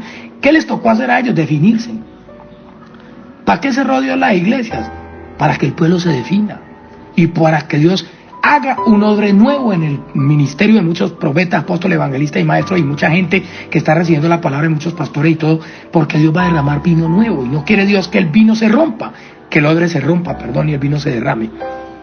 Quiere decir que Dios no le va a derramar de su espíritu al que no lo quiera, porque dice que se derramará sobre toda carne, pero toda carne que lo busque, que lo desee, y toda carne que Dios quiera derramarla. Recordemos de que si Dios quiere, derrama el espíritu sobre el que le dé la gana, porque Dios es Dios. Pero en exclusiva, si usted quiere tener avivamiento, tiene que buscar a Dios. Porque si usted quiere ahorrar plata para alguna casa, para algún carro, para algo, usted tiene que ahorrarlo. Y si usted quiere amasar las riquezas del reino de Dios, tiene que orar, ayunar, leer Biblia, obedecer, llenarse y crecer espiritualmente. Es lo mismo. Pero Elías representa, en este caso, representa el tiempo donde Dios va a destruir esos profetas de Baal, esos hombres que están metidos dentro de la iglesia, simbólicos, con mucho miembro de la casta del enemigo que está atacando las iglesias y está metido en el cuerpo de Cristo, está metido ahí, y Dios los va a arrancar o los va a desafiar, háganse allá y acá, y bueno, vamos a ver quién es quién, porque ya es como en el tiempo de David, que estaba el ejército de Saúl y estaba allá al otro lado el filisteo, pero en este caso ya no va a ser el ejército de Saúl con el que ellos van a pelear, sino el ejército de David, que viene a ser el cuerpo de Cristo en sus miembros en el avivamiento.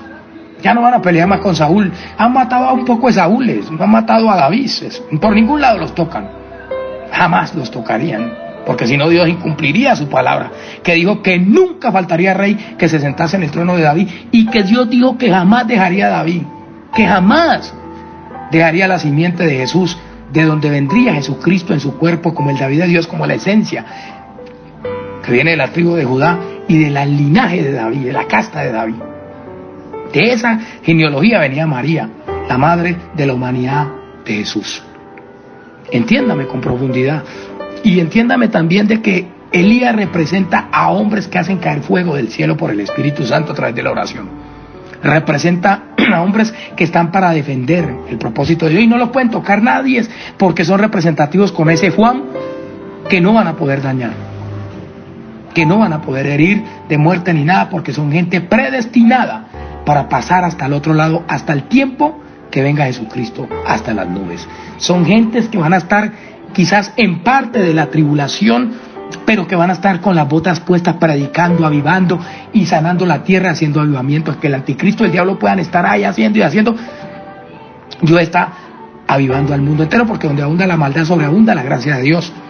Pero recordemos que Elías arregló el altar, tomó 12 piedras que simbolizan a las 12 tribus y arregló el altar.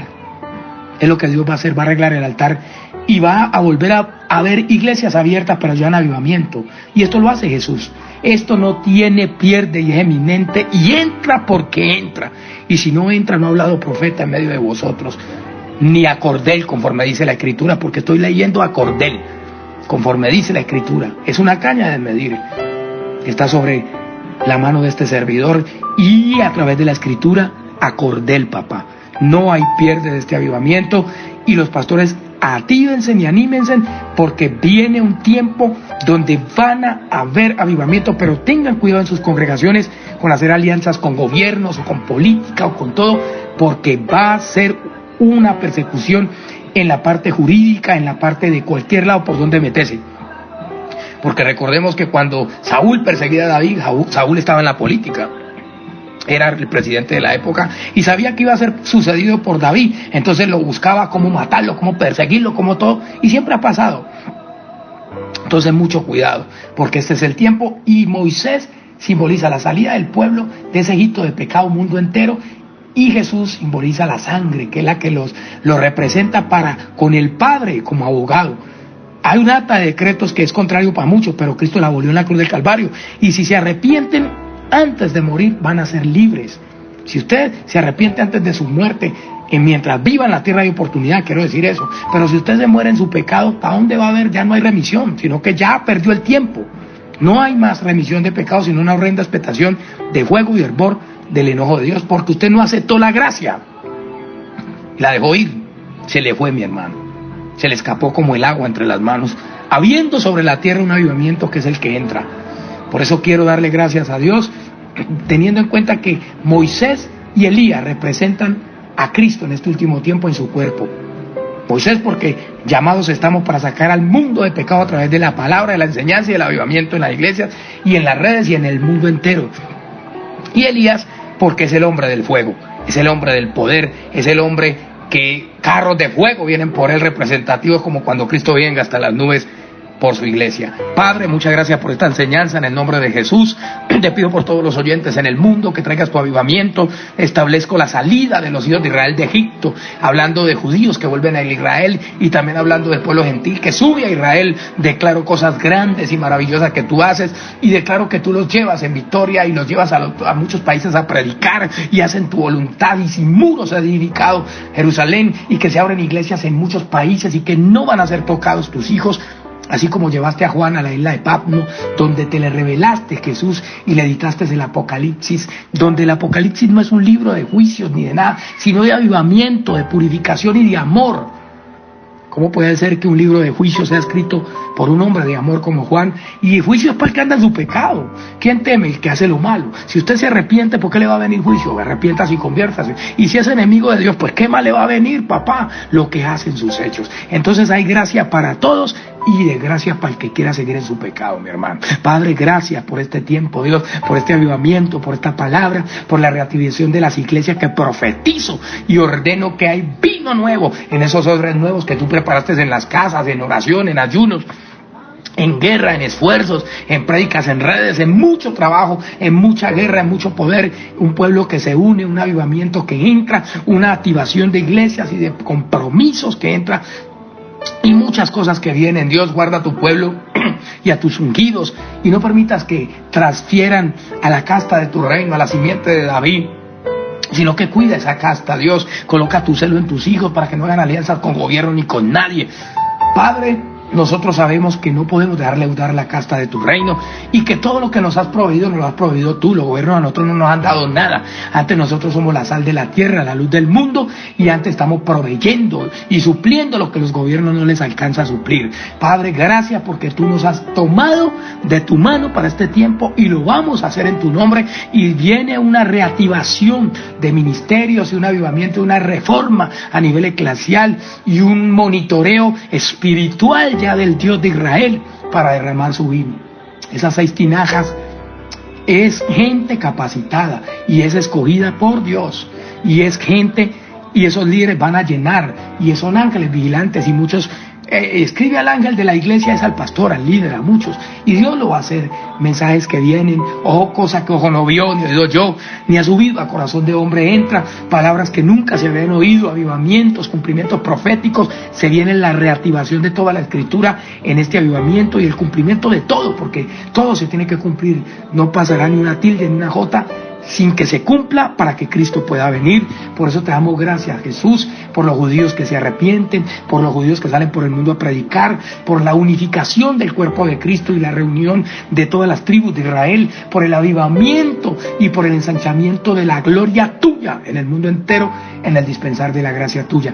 Gracias por la cobertura que ejerciste en este ataque y que seguirás ejerciendo en el ataque tan fuerte que se hubo con este COVID-19. Gracias por la protección.